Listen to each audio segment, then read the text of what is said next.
আপনি কখনোই সন্দেহের বশবর্তী হয়ে আপনার ওয়াইফ কারোর সাথে সম্পর্কিত কিনা সেটার জন্য এরকম ফেক বা কারো দ্বারা এক ধরনের অনেকেই করে থাকেন একটা সম্পর্ক তৈরি করা, আদৌ সেই ধরনের চরিত্রের কিনা, এবং হাজবেন্ডের ক্ষেত্রে ওয়াইফ অনেক সময় করে থাকেন, এই জিনিসটা কখনোই চেষ্টা করবেন না।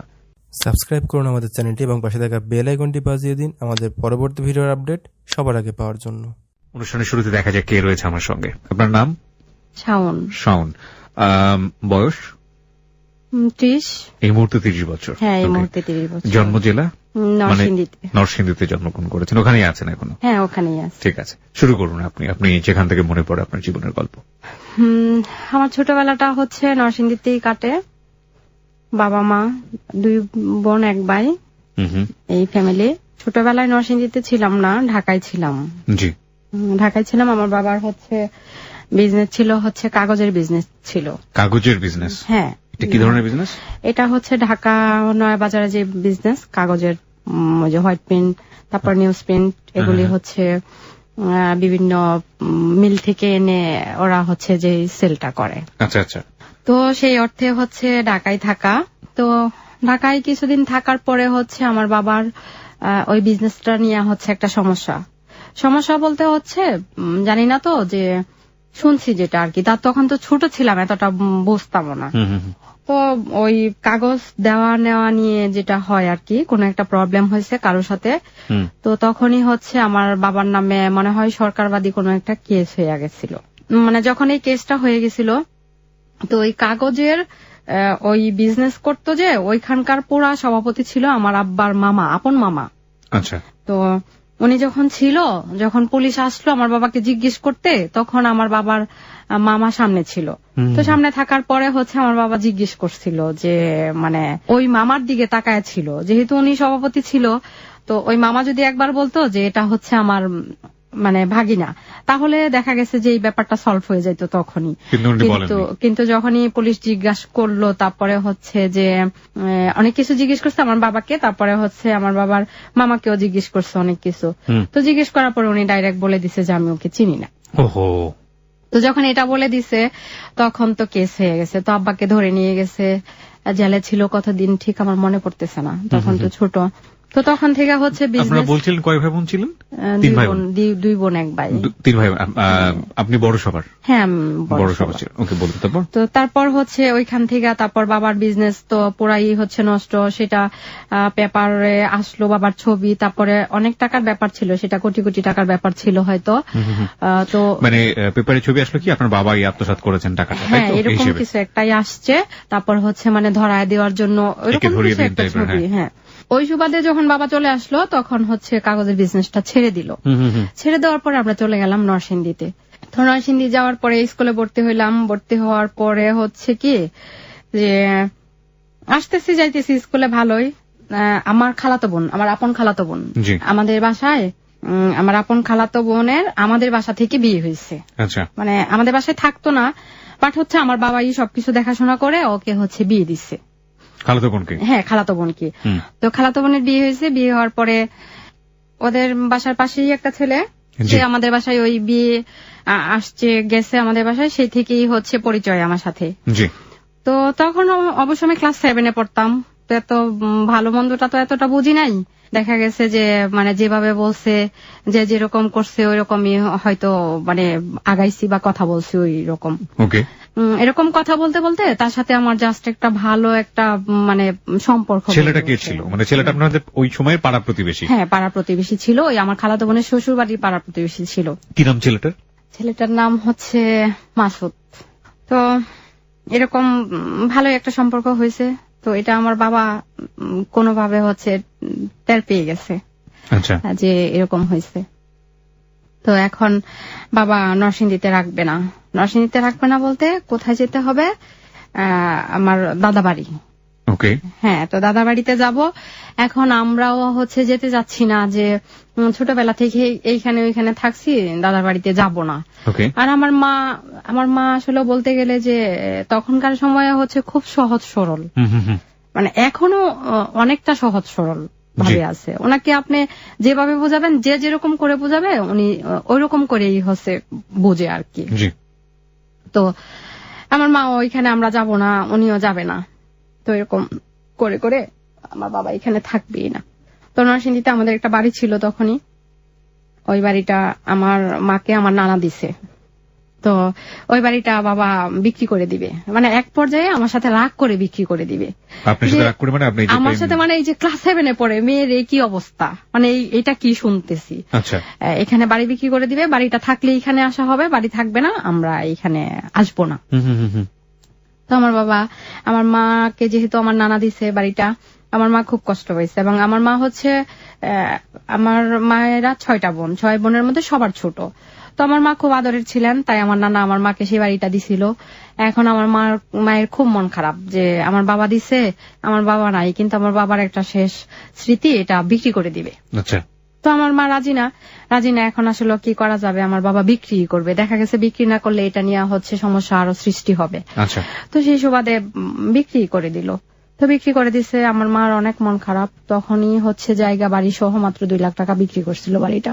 তো চলে গেছে। এখান থেকে চলে যাওয়ার পরে কোথায় গেল? আমার দাদার বাড়িতে চলে গেলাম। দাদার বাড়ি কোথায় ছিল? দাদার বাড়ি নরসিংদী থেকে আশেপাশেই ছিল না। ওকে। তারপর চলে যাওয়ার পরে এরকম স্কুলে আসতেছি, মানে যাচ্ছি, তো একদিন রাস্তায় ওই মাসুদের সাথে আমার দেখা। তো যখন দেখা হইলো, তখন আমি একটা রিক্সা দিয়ে, আমার বাবা এই রিক্সাটা ঠিক করে দিছে, রিক্সা দিয়ে সবসময় আসতাম যাইতাম, কিন্তু আমার মাথায় এটা ছিল না রিক্সাওয়ালাটা আমার বাবাকে বলে দিবে। হ্যাঁ, মানে যে মাসুদের জন্য আপনাদের বাড়ি বিক্রি করে দিতে হলো। হ্যাঁ, বাড়ি বিক্রি করে দিতে হলো। তো ওইখান থেকে যখন আমি কথা বলার পরে আমি স্কুল থেকে গেলাম। স্কুল থেকে যাওয়ার পরে দেখলাম যে আমার বাড়ির পরিবেশ খুব গরম। তখন আমি বুঝতে পারলাম যে এনিথিং রং, কোনো প্রবলেম তো অবশ্যই হয়েছে। তো গেলাম, যাওয়ার পরে দেখি আমার আম্মা অনেক কান্নাকাটি করতেছে। আমি জিজ্ঞেস করতেছিলাম যে মানে কি হয়েছে, প্রবলেম কি। তো আমার আম্মা সেই উত্তরে বলতেছিল কি যে এমন মানে সন্তান থাকার চেয়ে না থাকাই ভালো, মরে যাওয়াই ভালো। আমি বলছি কি হয়েছে, আমাকে হচ্ছে খুলে বলো, খুলে না বললে তো আর আমি বুঝবো না যে প্রবলেমটা কি। পরে বলছি এরকম তুমি রাস্তা দিয়ে গেলা, স্কুলে গেলা, তো এরকম মাসুদের সাথে কথা বলছো, তুমি যে রিক্সাওয়ালারে নিয়ে গেলা সেই রিক্সাওয়ালা তো তোমার বাবাকে বলে দিছে। তো এখন ব্যাপারটা কেমন হয়ে গেল। তো হইল কি, পরে আমার বাবা বাড়িতে আসলো, দেখা গেছে কি আমার জিজ্ঞেস করলো। তো আমার বাবা যেরকম রাগি, আমিও হচ্ছে সেম, বাবার ডুপ্লিকেট। উনি যেরকম কথা বলতেছে আমি এরকম আনসার করতেছি, মানে আমার কোনো ভয় নাই, আনসার করতেছি। এক পর্যায়ে বাবা মানে অনেক রেগে গেছে। রেগে যাওয়ার পরে দেখা গেছে কি আমাদের রান্নাঘরটা ছিল এখানে মানে বডি ছিল আর কি। তো ওই বডি ছিল, রাগের ঠেলায় দেখা গেছে কি ওই বটি নিচে যে আমাকে কিছু করবে না, মানে আমার মাকে মেরে ফেলবে। কারণ হচ্ছে কি যে মার কথা শুনে না মেয়ে, মার সব দোষ মা তৈরি করতে পারে নাই। তো নিচে এটা দেখার পরে মানে আমি কিন্তু আর সামনে কি হয়েছে সেটা দেখি নাই, কিন্তু আমার বাবা যে বড়িটা হাতে নিছে সেটাই আমি দেখছি। হ্যাঁ, দেখার পরে আমার স্কুল ড্রেস পরা ছিল, আমি ওইটাও চেঞ্জ করি নাই, আমি মানে বেরিয়ে গেছি বাড়ি থেকে। আচ্ছা, বেরিয়ে যাওয়ার পরে এখন আমি আসলে এত কি করব কি না করব বুঝতে পারতেছি না। তো আমার এক খালার বাসায় গেছি, পাশে আমার খালার বাসা। আমি বলছি যে এই ঘটনা। তো আমার খালা ওইখানে যাওয়ার পরে তো আমার ইচ্ছা মতে মানে বকা যারে বলে যে তোমাদের জন্যই হচ্ছে এরকম হয়, তোমরা কথা শোনো না, সেই দোষটা মার উপরে পড়ে। নরসিংদীতে তুমি এরকম করলা, তারপর হচ্ছে যে বাড়িটা বিক্রি করে দিল, এখন এখানে আসছো, এখানেও হচ্ছে মানে তোমার এটা কোনো শান্তি দিচ্ছ না মাকে। তো ঠিক আছে, এখন খালার বাড়ি থেকে না আমার খালাও আর আমাকে বলে না যে তুমি এখানে থাকো, কিংবা হচ্ছে পরিবেশ শান্ত হলে বাড়ি ফিরা যাও। কি করব বুঝতেছি না। তারপর তখন তো ফোনের মানে মোবাইল ছিল না, তো তখন আমি আবার নরসিংদীতে গেলাম। নরসিংদীতে যাওয়ার পরে আমি যাই মাসুদের এক ফ্রেন্ডকে পাইলাম, যার সাথে মানে আমার কথা হইতো আর কি। যাওয়ার পরে ওকে আমি বললাম যে এরকম অবস্থা, তো আমি চলে আসছি বাড়ি থেকে, আমি আর যাব না। যাবা না মানে কি সমস্যা, যাবা না কেন? আমার বাবা তো এই করছে, এখন আমার বাবা খুব ক্ষিপ্ত, আমাকে যদি পায় তাহলে মনে হয় আমাকেও হচ্ছে মেরে ফেলবে। মানে তখনকার সময়ে ওনার যে রাগটা আমি দেখছিলাম। তো ও বলতেছে কি, দেখো মাসুদ তো হচ্ছে এটা মেনে নিবে না, সে মাত্র হচ্ছে পড়াশোনা করতেছে, আর তার তো কোনো ইয়ে নাই, এখনো বিয়ের বয়সই হয় নাই, তো এটা করলে কেমন হবে বলো? আমি বলছি আমি এগুলি জানি না, বাড়িতে যাওয়া যাবে না।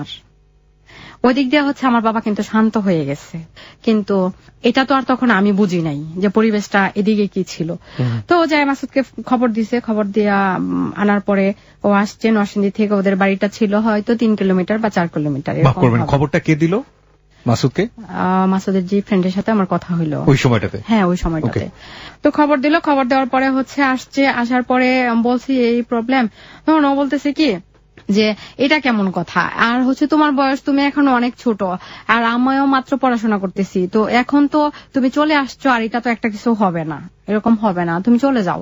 আমি বলছি কি না দেখো আমার বাবা যে অবস্থা, আমার যাওয়া যাবে না। ও বলে কি দেখো এখন আমি কোথায় যাব, কি করব, আর আমার কাছে তো এরকম টাকা নাই যে আমি একটা জায়গায় নিতে হইলে থাকতে হইলে টাকা লাগবে, সেই টাকাটা আমার কাছে নাই, তো আমি কি করব। তো এখানে আরেকটা কথা বলতে হয় যে ওইখানকার মানে একজন পুলিশ ছিলেন, আমি ওনার নামটা নিতে চাচ্ছি না, সে ছিলেন ওই নরসিংদীর সদরের, তো ওই মাসুদের খুব ভালো ফ্রেন্ড ছিল, ও যায়া হচ্ছে কি ওনার কাছে বললো ব্যাপারটা এরকম এরকম হয়েছে।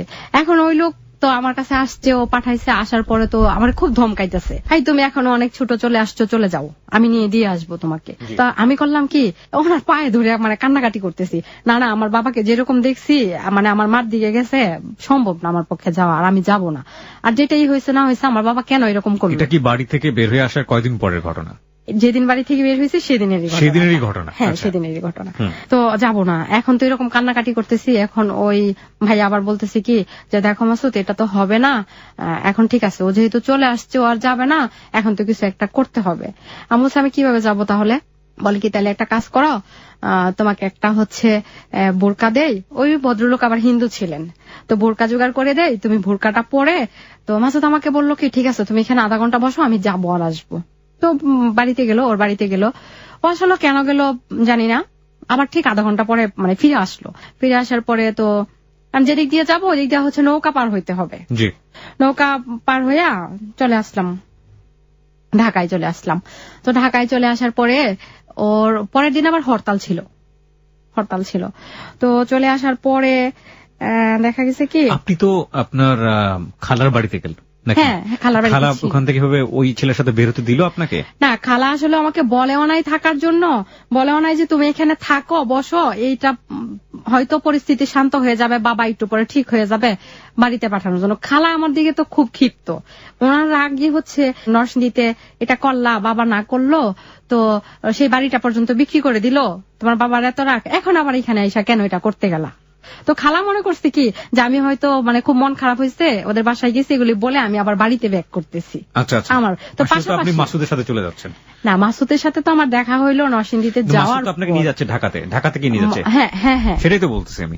জি বলুন। তারপর মাসুদ যখন ঢাকা গেল আমাকে নিয়ে মামার বাসায়, তখন মামাকে সবকিছু বলার পরে তারপরে তার মামা শুনে তার বাবাকে ফোন দিছে যে দুলাভাই এরকম এরকম, মাসুদ তো এখানে আসছে, তার সাথে একটা মেয়ে আছে, এরকম এরকম, তো কি করব। পরে ঘটনাটা বলার পরে তারপর মাসুদের বাবা জিজ্ঞেস করছে মাসুদের মামাকে যে তাহলে আমার ছেলে কোথায়, কালকে হরতাল। বুঝতে পেরেছি আমি তখন, মানে আপনার হচ্ছে হলো মাসুদের মামা বলেছে ওকে বের করে দিয়েছি, কিন্তু ওর বাবা বলেছে আসলে কালকে হরতাল, দেশের অবস্থা ভালো না, কেন আমার ছেলে। বুঝতে পেরেছি এরকম করে তো বিয়ে হয়ে গেল। বিয়ে হয়ে গেল মানে? হ্যাঁ ওরা হচ্ছে বিয়ে করাই দিল। মাসুদের মামারা আপনাদের বিয়ে করে দিল? হ্যাঁ বিয়ে করাই দিল। এই সামান্য ঘটনাকে কেন্দ্র করে আপনি বাড়ি ছাড়লেন এবং বিয়ে করে ফেললেন? হ্যাঁ বিয়ে করাই দিছে। তো কতদিনের সম্পর্ক আপনার ছিল, একটু থামবেন? সেটা মানে প্রেম যেটাকে বলে, ওটা কতদিন করলেন? এটা আসলে 1 বছর হবে। 1 বছরের মতো? হ্যাঁ পুরোপুরি 1 বছর হবেও না, এতটা পুরো 1 বছর হবে না। আপনার চেয়ে বয়স ওনার কত বেশি ছিল? আমার চেয়ে ওর বয়স 10 বছর বেশি ছিল। 10 বছর বেশি ছিল? হ্যাঁ। কি করতো তখন? ও তখন মাত্র ইন্টার করে ডিগ্রিতে। কোনো কাজ কর্ম করে না? না কিছুই করে না তখন। আচ্ছা তারপর হচ্ছে এটা হয়ে গেছে, হয়ে যাওয়ার পরে ঢাকায় থাকলাম মিনিমাম হবে 5 মাস। এই সময়টাতে বাবা খোঁজ নিল না, পরিবারের লোকজন? আমার বাবা মা কেউ খোঁজ নেয় নাই, এবং আমার বাবা বলছে যে আমার মেয়েটা হচ্ছে মরে গেছে। আর আমার বাবার ছোটবেলা থেকেই খুব স্বপ্ন ছিল তার মেয়ে একজন ব্যাংকার হবে এবং সিএ কমপ্লিট করবে, ছোটবেলা থেকেই উনি হচ্ছে স্বপ্ন দেখতো। তো আমার বাবার হচ্ছে এত প্রপার্টি ছিল না, বাট তার 2 মেয়ে 1 ছেলেকে ভালো করে পড়াশোনা করাইছে, জাস্ট এইটুকুই আর কি। তো দেখা গেছে আমার বাবা মা খোঁজ নেয় নাই। 5 মাস ছিলাম ওইখানে, থাকার পরে 5 মাস পর মানে আর 5 মাসের ঘটনাটা আমি একটু শুনতে চাই। হ্যাঁ 5 মাসের ঘটনাটা অবশ্যই। 5 মাস থাকলাম হচ্ছে মাসুদের খালার বাসায়। ওইখানটায় ঢাকায় যেখানে থাকতাম ওইখানে হচ্ছে মামার বাসা, খালার বাসা, ইভেন মাসুদের বাসা। তার বাবার 2টা বাড়ি আছে ঢাকায়, ওইখানেই আশেপাশে। ওদের রিলেটিভরা হচ্ছে সবাই একই সাথে, মানে বাড়ি দেখা গেছে পাশাপাশি 1-2টা বাসা পরে এরকম আর কি। তো মাসুদের খালার বাসায় থাকতাম। তো খালার বাসায় থাকার পরে আমি একটা কথা এখানে না বললেই হবে না, তার একজন মামা ছিল, মামা মানে ডাকতো আর কি, ওই এলাকার ওইখানে স্থানীয় ছিল, উনি অ্যাডভোকেট ছিলেন। তো প্রতিদিন বাজার, তারপরে কি লাগবে না লাগবে সবকিছু হচ্ছে যে ওই মামা করে দিত। ওইখানে স্থানীয় ছিল, মামা করে দিত। আর মামা হচ্ছে মাসুদকে খুব আদর করতো, তো করে দিত মামা। তো চলে যাচ্ছে এভাবে। আর মাসুদের এক বড় ভাই ছিল, মামাতো ভাই, প্রতিদিন আবার করতো কি, ওই ভাইয়াটা ধরেন পড়াশোনাটাও যে তখন চলে আসছি, পড়াশোনা বন্ধ, তখন ওই ভাইয়া বলতো যে তুমি এক কাজ করো, তুমি তো ফ্রি থাকো, ওই টাইমটাই হচ্ছে আমি বই টই কিনে দিয়ে পড়াশোনা যা করা দরকার আমি করাবো, তুমি আমার কাছে পড়বা। আচ্ছা, তো ঠিক আছে, চলতে থাকলো এরকম। তো উনি আবার প্রতিদিন আমাকে 5 টাকার 2টা কয়েন দিয়ে যাইতো। যে মানে প্রতিদিন যেই রুমটাতে ছিলাম তখন হচ্ছে টিন শিট বিল্ডিং ছিল, ওইরকম ভালো ছিল না, মাত্র কোন রকমে করছে। তো ওই ঘরের উপর থেকে কিভাবে জানি উনি ফেলতো, 2টা কয়েন ফেলতো। তো আমি প্রতিদিন রুমে গেলেই দেখতাম যে 5 টাকার 2টা কয়েন ওখানে থাকতো। তো থাকলে বলতো কি যে এই টাকাটা হচ্ছে তুমি জমা করে রাখবা, কখনো হয়তো কাজে লাগবে, আমার তো আর এত ইনকাম সোর্স নাই, আমি তোমাকে খুব বেশি দিতে পারবো না, কিন্তু যেটা দিচ্ছি হয়তো তোমার কাজে লাগতে পারে, তুমি জমায় রাখবা। তো গেল এরকম চলতেছে 5 মাস। যাওয়ার পরে একদিন এদিকটা হচ্ছে মাসুদের বাবা, মাসুদের মামা মামি, তারপরে খালা খালু সবাই হচ্ছে কি একদিন সন্ধ্যাবেলা, সেটা 3 মাস থাকার পরে, 3-4 মাস থাকার পরে একদিন মাসুদকে তার মামার বাসায় ডাকলো, তুমি আসো। তো মাসুদ গেল, তার মামা খালাতো ভাই যে 2টা থাকতো বাসায়, ওই 2 খালাতো ভাই গেল। মানে পুরা আমার মনে হচ্ছে কি যে তাদের ফ্যামিলির যতগুলি লোকজন আছে, আত্মীয় স্বজন, সবাই একটা জায়গায় বসছে। তো আমি এটা জানি না, আমাকে বলা হয় নাই ফার্স্টে যে কেন তাকে ডাকছে। তো যাওয়ার পরে ওইখানে অনেক রাতে আসছে, প্রায় হবে 3টা বা 4টার দিকে আসছে, সকাল মানে ভোর হয় ওইরকম। তো আমি আসার পরে জিজ্ঞেস করলাম কি তুমি মামার বাসায় গেলা, কি হইলো, আমি একা বাসায় থাকলাম, মানে কেন তোমাকে ডাকছে? তো দেখি কি চুপ করে আছে, খুব মুড অফ। তো আমি জিজ্ঞেস করলাম যে তোমার আসলে প্রবলেমটা কি হয়েছে? পরে বলতেছে কি যে আমার কোনো প্রবলেম নাই। আমি বলছি না, কোনো একটা সমস্যা তো হয়েছে, তুমি আমাকে খুলে বলো।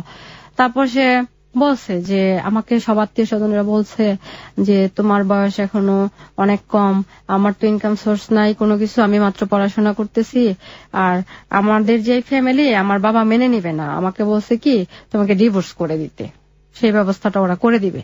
ওকে। তো আমি তখন মানে এটা বলার পরে আমি খুব তাকায় আছি ওর দিকে, যে মানে আমি আসলে তখন কি বলবো ঠিক বুঝতেছিলাম না, মানে কি করব।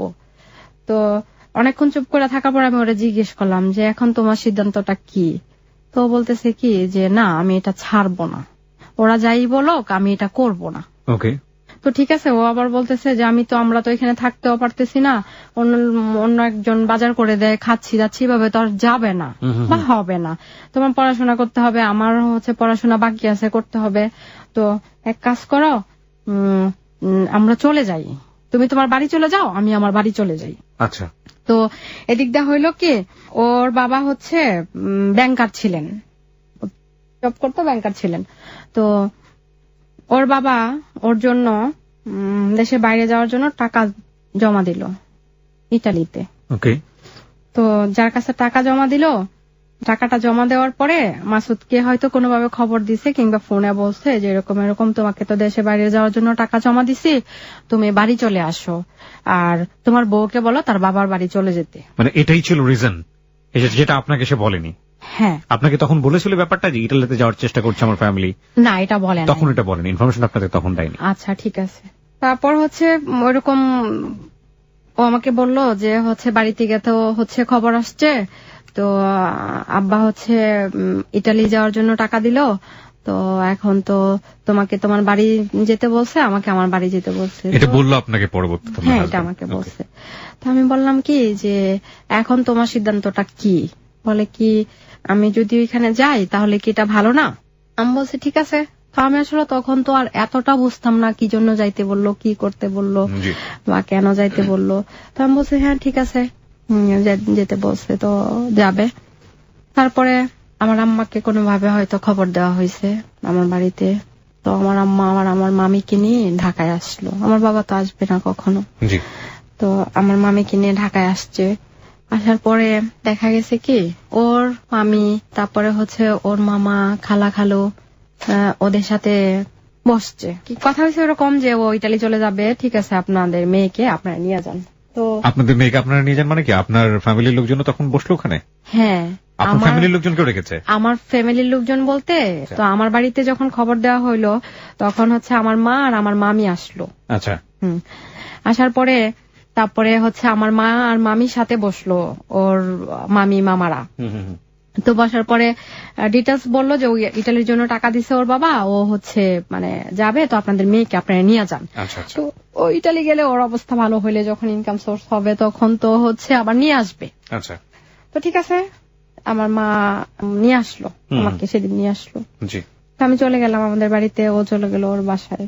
তো এখানে যাওয়ার পরে যেদিন ইটালির জন্য টাকা জমা দিল, ওইখানে যাওয়ার পরে তারপর দিন আমাকে বলল কি যে লোকের কাছে টাকা জমা দেওয়া হয়েছে সেই লোক মারা গেছে। মানে বাড়িতে যাওয়ার পর দিনই আপনাকে এই ধরনের কথা বলছে? পর দিনই এটা বলছে। তো ঠিক আছে, মারা গেল, এখন তো আর তার সেই ইটালি যাওয়া হইল না, ওই লোক মারা গেল। তো এখন আসলে কি করবে? রাইট। তো আমার সাথে আসলে ওইরকম যোগাযোগ তখন আর নাই। ওর বাসার দিক থেকে আসলে চাচ্ছে না, হয়তো ওইরকম যোগাযোগ নাই। এই মাঝে মাঝে হচ্ছে তখন তো। আপনি যে বাড়ি ফিরে গেলেন, আপনার বাবা আপনাকে কিভাবে রিসিভ করলো একটু শুনি। আমার বাবা, আমি যে বাড়ি ফিরে গেলাম, আমার বাবার সাথে আমি যে কয়দিন বাড়িতে ছিলাম আমার বাবার সাথে আমার দেখা হয় নাই। কারণ হচ্ছে আমি এক রুমে থাকতাম, আমার বাবা আরেক রুমে থাকতো। ইভেন আমার বাবা আমার সাথে দীর্ঘ 8 বছর কথা বলে নাই। এরপরে দীর্ঘ 8 বছর কথা বলে নাই। তারপরে তো আমার বাবার সাথে দেখা হয় না। এক দিদা আসছে, বাবা আরেক দিদা যায়, আর আমিও হচ্ছে এরকম মানে লুকানোর মতো একটা অবস্থা, যে মনে হয় যে বাসায় হচ্ছে কেউ চুরি করে, চোর যেরকম লুকায় থাকে ওরকম হচ্ছে লুকানোর মতো অবস্থা। তো আমার মন খারাপ, বাবার দিকেও তাকায়, আবার সমাজের কথা চিন্তা করি, লোকজন মানে কিরকম সিচুয়েশন গুলি আসলে ফেস করে গেছে। তো ওইরকম ভাবে চিন্তা করে এই তো আগাচ্ছে ওরকম। তো তার বাড়ি থেকে আমাকে নিবে এরকম কোনো কিছু বলে না, যে ওদের বাসায় আমাকে নিবে কি নিবে না। তো এটার পরে কিছুদিন পরে হবে, কিছুদিন বলতে হচ্ছে 7-8 মাস পরে হবে। ওদের বাসা থেকে নেওয়ার কোনো নামগন্ধ নাই। তো একজন বলল কি আমার বাড়িতে আমি নিজেই নিয়ে যাব, ওরা কেউ নেক আর না নেক আমি নিজেই নিয়ে যাব। আচ্ছা। তো হুট করেই একদিন আমাকে নিয়ে গেল, ওদের বাসায় নিয়ে গেল। নিয়ে যাওয়ার পরে হচ্ছে আর কি সবার সাথে পরিচয় করাইলো, বলতে হচ্ছে কেউ আমার সাথে কথা বলে না, এরকম করে বিয়ে হয়েছে, আবার এরকম করে নিয়ে আসছে, এটা কোনো কথাই হইল না, কোনো যুক্তি হইল না।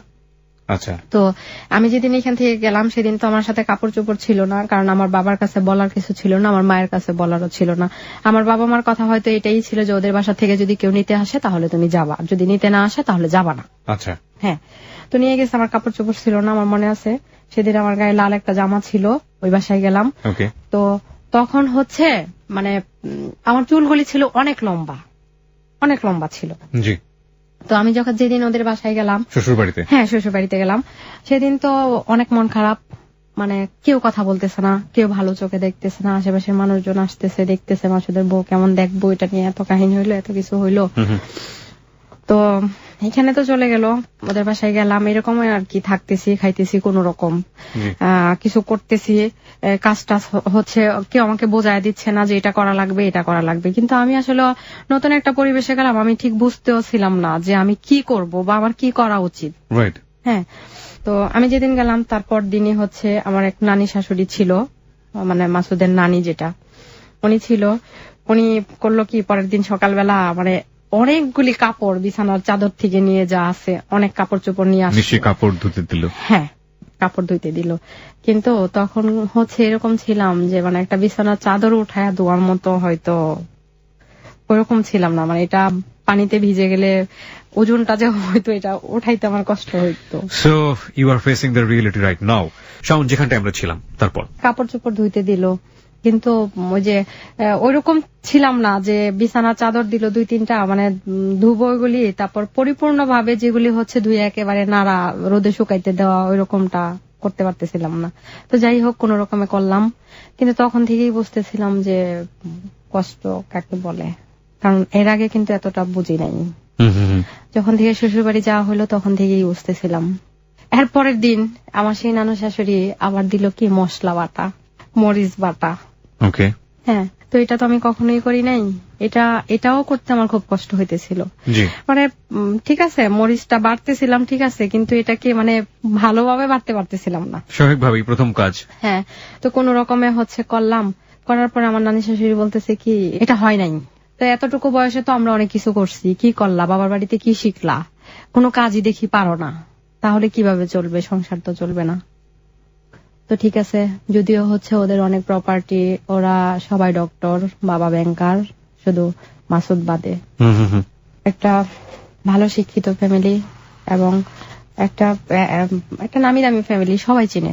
তারপরে এরকম তো বলতেছে তোমার নানি শাশুড়ি চলে গেল, কিছুদিন থাকলাম, থাকার পরে হঠাৎ করে একদিন আমি অসুস্থ হয়ে গেলাম বলতে যে মানে কেমন লাগতেছে আমি নিজেও জানি না। দুপুরের খাওয়া দাওয়ার পরে আমি খুব অসুস্থ বোধ করতেছি। তো কি হয়েছে, হঠাৎ করে একেবারে বমি টমি করে, মানে একেবারে খুব খারাপ অবস্থা। কি হয়েছে, আমাকে ডাক্তারের কাছে নিয়ে গেল। তখন আমি ক্লাস 10-এ পড়ি। তখন ডক্টর বলল যে মানে কনসিভ হয়েছে। তো এই খবরের পরে মানে আমি নিজেও বুঝতেছিলাম না যে কি করব, আসলে কি করা উচিত। জি। তো আমার শারীরিক অবস্থা খুব খারাপ। বাসায় আসার পরে এটা যখন জানাইলো, তখন আমার শাশুড়ি বলতেছিল কি এটা কোনোভাবেই সম্ভব না। এখন শাশুড়ি বলছে? হ্যাঁ, আমার শাশুড়ি। সম্ভব না মানে কি, এটা হওয়া সম্ভব না নাকি রাখা সম্ভব না? এটা রাখা সম্ভব না, কোনোভাবেই এটা সম্ভব না। এখন কি করবা, তোমার বাবার বাড়ি যায়া এটা অ্যাবর্শন করে ফেলো। বাবার বাড়ি গিয়ে অ্যাবর্শন করো? হ্যাঁ, বাবার বাড়ি যাই অ্যাবর্শন করে ফেলো, কারণ এখানে তোমার কে কি করবে, কেউ কিছু করতে পারবে না। এখানে আমরা কিছু করতে পারবো না তোমাকে, তুমি অসুস্থ হয়ে বিছানায় পড়ে থাকলে তোমাকে কে দেখবে। তো আমি আসলে খুব ভাইয়া পড়লাম, কি করব বুঝতেছি না। জামাইকে বললেন না? হ্যাঁ, তার সামনেই বলা হয়েছে, এটা ওকেই বলছে, আমাকে বলে নাই। আচ্ছা, তো ও কি বললো? ও বলার পরে ও বলতেছে কি যে আমাকে বলতেছে কি যে তুমি চলে যাও, আমার মা যেটা বলছে। আচ্ছা, একটু শুনি, মানে ও কি ইকোনমিক্যালি ওর ফ্যামিলির উপর ডিপেন্ডেন্ট ছিল? হ্যাঁ। So this is a point. তো চলে যাও, তোমাকে আমার মা যেটা বলছে সেটাই করতে হবে। আমার বাবার বাড়ি গেলাম, তো আমার না কোনোভাবেই মনটা ওইরকম সায় দিল না, বাচ্চাটা নষ্ট করে ফেলবো। আচ্ছা, আমার বয়স যাই থাকুক না কেন, যাই হোক না কেন, ওদের তো এরকম কোন উদ্দেশ্য নাই যে মানে আমি এখানে থাকবো কি থাকবো না। হয়তো উদ্দেশ্য খারাপও থাকতে পারে, যেহেতু ওরা আমাকে ভালোভাবে মেনে নিতে পারতেছে না, আমার ফ্যামিলির সাথে কোনো যোগাযোগ নাই, আমার সাথে কোনো যোগাযোগ নাই, তো গেল ওইভাবে যাইতেছে।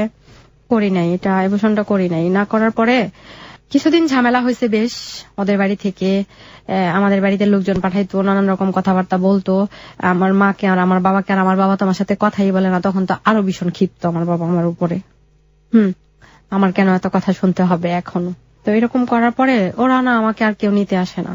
তো নিতে আসে না, দেখা গেছে কি 5-6 মাস পরে আমি নিজেই চলে গেছি ওদের বাসায়। আপনি বেবিটা কি অ্যাবর্ট করলেন? না, করেননি তখনও? না, তখনও করি না। আপনার হাজবেন্ড বেবিটা চেয়েছিল? আমার হাজবেন্ড আসলে চাই নাই সেটাও বলে নাই, আবার মানে চায় সেটাও বলে নাই, মিডল পন্থী ছিল। আপনার ফ্যামিলি চেয়েছিল? আপনার ফ্যামিলি? হ্যাঁ, আমার ফ্যামিলি বলছিল যে এটা অ্যাবর্শন করানোর দরকার নাই, কারণ ওরা যেহেতু এখনো মেনে নেয় নাই, দেখা গেছে কি বাচ্চাটা হয়ে গেলে হয়তো রিলেশনটা ভালো হইতে পারে। আপনি আপনার শ্বশুরের কথা বলছিলেন যে শ্বশুর খুব প্রতাপশালী লোক। হ্যাঁ, তার কোনো ভূমিকা ছিল এখানে? সে কিছু বলেছিল? সে কিছু বলছিল বলতে ওই সময়টা আমার শাশুড়ির কথা আমি শুনছিলাম, কিন্তু আমার শ্বশুর আমার সাথে কখনোই ভালো বিহেভ করে নাই। ওই সময়টা তো করেনি। তারপর আপনি 5 মাসের অন্তঃসত্ত্বা অবস্থায় হ্যাঁ ওদের বাসায় চলে গেলাম। চলে যাওয়ার পরে তখনও এরকম অনেক কাজ করতে হইতো, যদিও কাজের মানুষ ছিল, তারপরও দেখা গেছে কি যে ওদের বাসায় অনেক ধান হইতো, মানে অনেক সবজি তরকারি এগুলি করতো। তো কাজের মানুষরা ওই দিকটা সামাল দিত, আর বাসার ভিতরের কাজগুলি দেখা গেছে আমারই অনেক সময় একাই সামাল দিতে হইতো। তো আমার জন্য এটা আসলে খুব ট্রাফ হয়ে যাইতেছে, মানে আমি আর পারতেছিলাম না, কিভাবে কি করব বুঝতেছিলাম না, শরীর খুব ক্লান্ত, খুব দুর্বল। তো আমি আমার আম্মাকে খবর দিলাম একজনকে দিয়ে যে আমি তো এখানে আর পারতেছি না, এত কাজ টাজ করে আমাকে এসে নিয়ে যাও। তো আমার দাদাকে পাঠাইছে। আমার দাদা যখন আমাকে নিতে আসলো তখন আমার শ্বশুর সেদিন বাড়িতে ছিল, এবং আমার চাচা শ্বশুর ইভেন আরো আশেপাশের মানুষজনকে আমার শ্বশুর থাকতে বলল। আমার দাদাকে এত কথা বললো উনি সেটা সহ্য করতে পারে নাই, ওই বিহিবটা ঠিক মানতে পারে নাই। কি বলেছিল? বলছিল যে আপনাদের ফ্যামিলিতে মানে তাহলে কি আপনাদের ফ্যামিলিতে মানে একটা মেয়ে হইলেই কি এরকম লেলায় দেন নাকি কোন ছেলের পিছনে, যে ভালো একটা ফ্যামিলি দেখে চলে যাক। তো আমার দাদা সেটা আসলে মানতে পারে নাই। আমার দাদা আমাকে নিয়ে বাড়িতে গেল, সেদিন রাতে উনি মারা গেছে। আমার দাদা এরকম ছিল, এত সুন্দর এত সুশ্রী একজন লোক ছিল, তার চলা ফেরা তারপরে সব স্টাইল এত সুন্দর ছিল সেই বয়সে, এখনো লাঠি ধরে ধরে হাঁটতো। তারপরও তো আসলে আমার দাদা মনে হয় সেই অপমানটাই মানতে পারে নাই। তো সেদিন রাতে উনি মারা গেল, চলে গেলাম আমি। তো আমার দাদা শুধু আসছে আর কান্না করছে অনেক। তখন আমাকে রাস্তায় আসতেছে আর বলতেছে কি যে তুমি তো অনেক ছোট কিন্তু এত ভুল করছো, এটার মাসুল তুমি পুরো লাইফটা দিয়ে যাবা, এখন না আসতে পারবা না হচ্ছে থাকতে পারবা। তো আমি আসলে দাদার কথায় তখন ওইরকম কোনো কিছু মনে করি নাই রাস্তার মধ্যে, আর আমি জানতাম না যে দাদা মারা যাবে রাতে। তখন দাদা মারা গেল। কিন্তু আমার শ্বশুরবাড়ি থেকে এসে আমার দাদা কোনো আত্মীয় স্বজন, আমার বাবা মা দাদি কাউকেই বলে নাই যে ওনার কি হয়েছে, শুধু আয়সা বলছে আমার ভালো লাগে না। কয়েকদিন গেল আমার ছেলে হইল। হ্যাঁ, সেটা আমাদের বাড়িতেই হয়েছে, নর্মাল ডেলিভারি। আমার ছেলেটা হওয়ার পরে 6 দিন ওভার হয়ে গেল, কেউ আমার ছেলেটাকে দেখতে আসে নাই, ইভেন তার বাবাও আসে নাই। তখন আমি জিজ্ঞেস করতেছিলাম ফোনে যে তার বাবা কেন তার ছেলেকে দেখতে আসে নাই। তো তখন আমাকে ওই বাসা থেকে খবর বললো কি যে ঢাকার বাসার কাজ করতেছে, তো তার বাবা ওইখানটা দেখাশোনা করে, তো ওইখান থেকে তো সে আসতে পারবে না, ওই কাজটা গুছায় তারপরে আসবে। তো 6 দিন পর সে তার খালাতো ভাইকে নিয়ে আমার ছেলেটাকে দেখতে গেল, দেখলো, চলে আসলো। ছেলেকে দেখার পরে আপনার হাজবেন্ডের প্রতিক্রিয়া কেমন ছিল? প্রতিক্রিয়া ছিল ছেলেটাকে কোলে নিচ্ছে। জি। তো তখন আসলে ওইরকম ওই যে গ্রামের মানুষরা একটু নিয়ম করে না যে এই ঘরে হচ্ছে বাচ্চা হয়েছে, সব লোকজন আসা যাবে না, তোমরা ওই পাশ থেকে দেখো বাচ্চাটাকে, আতুর ঘর যেটাকে বলে। হ্যাঁ, তো ওই রুম থেকে অন্য রুমে নিয়ে গেল, ওই রুম থেকে হচ্ছে মানে দেখাইলো আর কি। ওইরকম দেখে ওর এক খালাতো ভাই নিয়ে গেছে, সে চলে গেছে। এবং আমাকে কোনো টাকা পয়সা বা হচ্ছে ছেলে হয়েছে একটা খরচ আছে ওগুলি কোনো কিছুই মানে সে দেয় নাই। তো আমার ছেলে হয়েছে ওইভাবে চলতেছে, 8 মাস হয়ে গেছে। 8 মাসের মধ্যে আমার শ্বশুর আর আমার শাশুড়ি হয়তো 1-2 দিন গেছিল কিনা আমার ওরকম মনে পড়তেছে না, 1 দিন গেছিল, 2 দিন হবে কিনা আমার মনে নাই। তো 8 মাসের মাথায় আমার ছেলেটা খুব অসুস্থ, মানে এত জ্বর একেবারে হাত দেওয়া যায় না গায়ে। তো ওকে আমি খবর দিলাম যে ও তো এরকম অসুস্থ হয়ে গেছে, তুমি আসো। সে আসলো, আসার পরে দেখে কি ওর হচ্ছে অ্যাজমার প্রবলেম দেখা দিছে, অনেক শ্বাসকষ্ট হইতেছে। তো ও বলতেছে কি ও তো এত অসুস্থ, ওরে ঢাকা নিয়ে যাব। তো ওর বাড়িতে ফোন দিল আমার শাশুড়িকে যে আম্মা ও তো এরকম অসুস্থ, ওকে ঢাকা নিয়ে যাব। তোর মা আবার বলতেছে কি ঢাকা নিয়ে যাওয়ার আগে বাড়িতে নিয়ে আসো, আমাদের এখানে একটা হুজুর আছে, ওইখান থেকে মানে পানি পড়া দিব বা ওকে দেখবো, দেখলে বলা যাবে ওর আসলে কি হয়েছে, ওরকম জিন ভূতের আসর হয়েছে কিনা, উনি বলতেছে এটা। তো ঠিক আছে, সে নিয়ে গেল, বাড়িতে নিয়ে গেল। জাস্ট ওইভাবে আমার ছেলেকে নিয়ে ওদের বাসায় যাওয়া, আমাকে কেউ নিতে আসে নাই, আমার ছেলেটাকেও কেউ নিতে আসে নাই। তো গেলাম, ওইখানে থাকতেছি, চলতেছি, মোটামুটি ভালোই চলতেছে। এই তো লেগে থাকতেছে সংসারে, দেখা গেছে টুকটাক কথা কাটাকাটি হচ্ছে, সেটা আবার মানে শেষ হয়ে যাচ্ছে। ইভেন ভালো ব্যবহার তো আমি পাই নাই। ঠিক আছে, কাজটা যেরকম দিচ্ছে ওরকম করতেছি, যা পারতেছি করতেছি, যেটা পারতেছি না সেটাও বলতে পারতেছি না, আর যেটা করতে পারতেছি সেটা তো করতেছি। এখানে আরেকটা কথা বলা লাগবে, যেটা বলা হয় নাই। ছোটবেলা থেকে আমার ছেলেটার 8 মাস হইল, 8 মাসের ভিতরে ওরা তো কেউ আমার ছেলেটাকে দেখতে যায় নাই। বাট যখন আমি তাদের বাসায় নিয়ে আসলাম তখন হয়েছে কি 1 বছর বয়স হইল, 2-3 মাস থাকার পরে তো আমার ননদ সে কলেজে ভর্তি হয়েছে। ভর্তি হওয়ার পরে আমার দেবর হচ্ছে ডক্টর, তখনও সে ডাক্তারি পড়ে। আচ্ছা। তো কলেজে ভর্তি হওয়ার পরে এখন ঢাকা বাসায়, আমার শ্বশুর তো ব্যাংকে জব করে, তো সবাই ঢাকা থাকতেছে। এখন আমার শ্বশুর বলল কি তো বাড়িতে যেহেতু মানুষ আছে, তুমি এক কাজ করো, এখন ঢাকায় চলে আসো। আমার ছেলেটা 1 বছর বয়স, তখনও সে অনেক ছোট। তো আমার শাশুড়ি জিদ ধরল কি আমার ছেলেটাকে নিয়ে ঢাকায় চলে যাবে। ছেলেকে নিয়ে ঢাকায় চলে যাবে? হ্যাঁ। আর আপনি? আমি বাড়িতে থাকবো। তো আমি আবার বললাম কি মাসুদকে, যে মাসুদ এটা কেমন কথা, যে আমার ছেলেটা এখন অনেক ছোট, যারা আমার ছেলেকে একবার দেখতেই গেল না এই 8 মাসের মধ্যে, আর ওরা এখন আমার ছেলেকে নিয়ে ঢাকায় চলে যাবে, এটা তো হয় না আসলে। তো মাসুদ বলল কি, আমার বাবা মার খুশিটাই খুশি, দেখতে না গেল তাতে কি হয়েছে, কিন্তু দেখো তোমার ছেলেকে দেখে আমার বাবা মা কেমন খুশি হয়ে গেছে ওর মুখ দেখে। আমার খুব মনে পড়ে, আমার ছেলেটা তখনও ভালো করে বুকের দুধটাও খাইতে পারে নাই, ওকে নিয়ে চলে গেছে। আমার খুব খারাপ লাগছে, কয়দিন ফিল করছি অনেক, হয়তো অনেকভাবে কান্নাকাটি করছি, কিন্তু তারপর আমার মেনেও নিছি যে নিয়ে চলে গেছে, ঠিক আছে, ওদের কাছে রাখবে, আদর করবে, ভালো থাকবে। তখন থেকে ওরে স্কুলে ভর্তি করার আগ পর্যন্ত ওর দাদু যেখানেই গেছে ওকে নিয়ে গেছে। আমি কোনোদিনও না করি নাই, যখন যেখানে যাইতে চাইছে আমি সেখানেই নিয়ে যাইতে দিছি। তো তখন আমার মাথায় একটা জিনিস ছিল যে সংসারের শান্তির জন্য অন্তত পক্ষে মানে কোনো কথা বলা ঠিক না, চুপ করে থাকি, দেখি যে হয়তো শান্তিটা ফিরে আসবে, কথা কাটাকাটি তো আর হবে না, এমনিতেই অনেক প্রবলেম, অনেক জ্বর তুফান গেল। তো ঠিক আছে, ছেলেটাকে ওরকম নিয়ে যায়। যখন আমার ছেলেটাকে স্কুলে ভর্তি করব তখন আমার ছেলেটাকে নরসিংদী নিয়ে চলে আসছে। হ্যাঁ, তখন বলতেছি কি, ওরা তো স্কুলে ভর্তির সময় হয়ে গেছে, ওর স্কুলে ভর্তি করে দাও। তা আমি এতদিন চুপ। আমি তখন বলতেছি কি, যে ওকে যখন স্কুলে ভর্তি করার বয়স ছিল না, একেবারে ছোট ছিল, তখন ওরে ঢাকায় নিয়ে চলে গেলেন, আর যখন স্কুলে ভর্তি করব এখন, তাহলে এখন কেন এখানে নিয়ে আসলেন? ওরে ঢাকায় ভালো একটা স্কুলে ভর্তি করে দেন। বলে কি, ওর বাবার তো ইনকাম নাই, ওর বাবা ঢাকায় ভর্তি করলে সেটার খরচ কে বহন করবে? তা আমি বলছি কি, আপনাদের তো 2টা বাড়ি আছে ঢাকায়, নরসিংদীতে বাড়ি আছে, মার্কেট আছে, আপনারা নিজেও সবাই জব করেন, তো আমার ছেলেটার খরচ বহন করার মতো ওই রকম ক্ষমতা কি আপনাদের নাই? ওইখানে অনেক কথা কাটাকাটি হয়ে গেছে, অনেক কিছু হয়ে গেছে। যাই হোক, আমি আমার ছেলেটাকে ভর্তি করে দিলাম নরসিংদী একটা স্কুলে। ওকে, ভর্তি করে দিলাম, চলতেছে, ভালোই চলতেছে, সে ভালো রেজাল্ট করলো। প্রাইমারি স্কুলে ভর্তি করে দিছি, তো ভালো রেজাল্ট করার পরে তারপরে যখন সে ক্লাস 6-এ উঠলো, 7-এ উঠলো, তার স্কুল পারফরমেন্স খুব খারাপ ছিল। সে চুপ করে থাকতো, অনেকটাই চুপ করে বসে থাকতো, কারোর সাথে ওরকম কথা বলতো না, খুব রিজার্ভ থাকতো, মানে ফ্রি যেটা, এটা কারোর সাথে ছোটবেলা থেকেই না। যখন ক্লাস 6-এ পড়ে তখন ওই সময়টাতে হ্যাঁ, হঠাৎ করে ওদের বাসায় আমার সাথে অনেক প্রবলেম, মানে আমার শ্বশুর শাশুড়ি আমার সাথে পুরো ম্যাচ হচ্ছেই না, টুকটাক কাজ থেকে শুরু করে নিয়ে কথা থেকে শুরু করে একটার পর একটা লেগে যায়।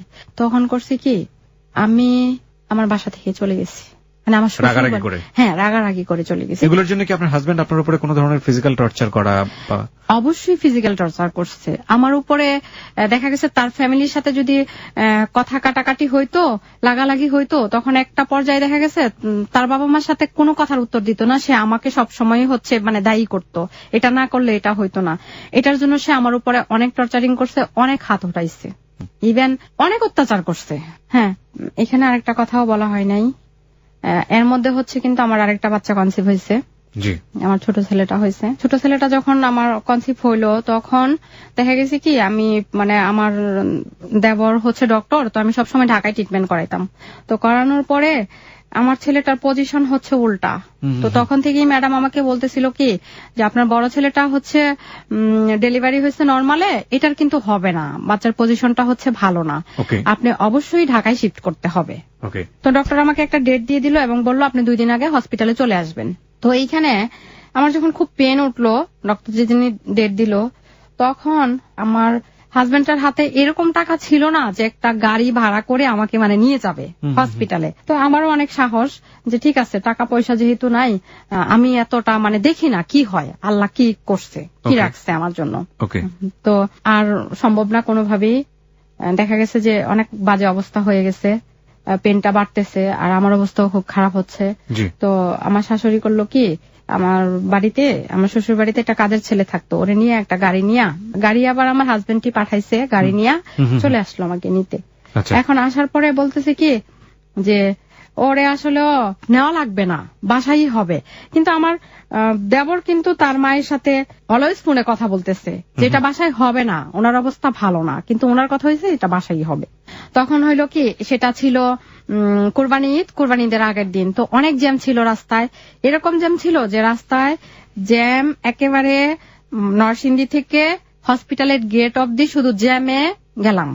ওহো। তো আমি রাস্তার অবস্থা আমার খুব খারাপ। যখনই আমি গেলাম হসপিটালে তখন আমার অবস্থা এতই শোচনীয় ছিল যে ডক্টর বলতেছে যে এখন কি ওকে বাঁচাবো নাকি বাচ্চাটাকে বাঁচাবো, কাকে বাঁচাবো।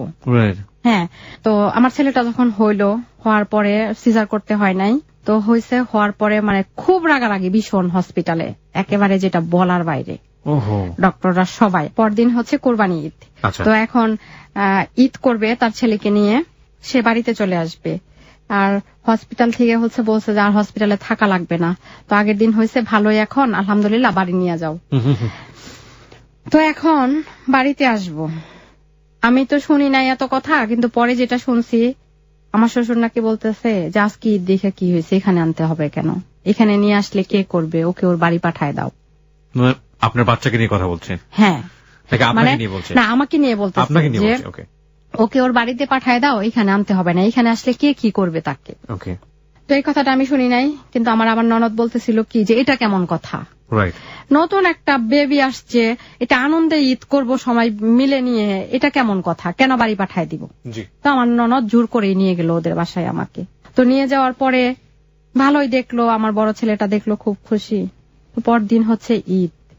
আমার বেবিটা যেদিন হয়েছে সেটা কোরবানি ঈদের আগের দিন হয়েছে। তো আমরা পরের দিন রাতে গেলাম। রাতে যাওয়ার পরে পরদিন ঈদ। তো ঈদের দিন সকালবেলা মানে আমার শারীরিক অবস্থা খুব খারাপ, আমার মা আমাকে দিয়ে চলে গেছে, কারণ হচ্ছে পরদিন ঈদ, ওনার যাইতেই হবে বাসায়। তো চলে গেছে, চলে যাওয়ার পরে মানে আমার তো এরকম অবস্থা, আমি উঠে দাঁড়াইতে পারি না। এখন আমাকে ওরা বলতেছে কি যে তখন হচ্ছে সাপ্লাই পানি ছিল সেটা বাথরুমে, তো আমি টিউবওয়েলে, আমাকে দিছে গোসল করতে। তো আমার বেবির যে কাপড় চোপড় আছে ওগুলি তো আমাকেই ধুইতে হবে, তো আমাকে দিল ধুইতে। কিন্তু আমার এরকম এনার্জি ছিল না যে আমি একটা টিউবওয়েল থেকে পানি উঠায়া তারপরে এগুলি ধোবো। আপনি মা হয়েছেন? মা মানে গতকালকে, যেমন আজকে এর আগের দিন আমার অবস্থা খুব খারাপ। তখন আমি গেলাম ওইখানে, আমার চোখ থেকে অনবরত পানি পড়তেছে, মানে আমি তো শক্তিই পাচ্ছি না যেটার থেকে আমি পানি উঠায়া তারপরে হচ্ছে এটা দিব। কিন্তু আমাকে কেউ হেল্প করে নাই যে ওরা একটু পানি উঠায়া দেই, ওইটা করো, কেউ হেল্প করে নাই। তো গেল ওইভাবে। যাওয়ার পরে তো আমি যেখানে আসছিলাম যে আমি রাগারাগি করে একটা পর্যায়ে পরে চলে গেলাম। আমি আমার 2টা ছেলেকে রেখে চলে গেছি। হ্যাঁ, এবং চলে গেছি, আমার পায়ে একটা স্যান্ডেলও ছিল না।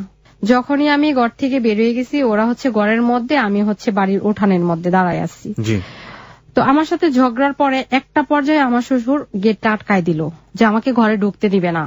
তখন আমি এখানে দাঁড়ায় আছি, কি করবো, আমার পায়ে স্যান্ডেলও নাই, আমি খালি পায়ে চলে গেছি, ইভেন আমার সাথে কোনো টাকা নাই। শ্বশুর বের করে দিল আপনাকে? হ্যাঁ, বের করে দিয়েছে বলতে গেটটা আটকায় রাখছে যে আমাকে ঘরে ঢুকতে দিবে না। আপনার জামাই কই তখন?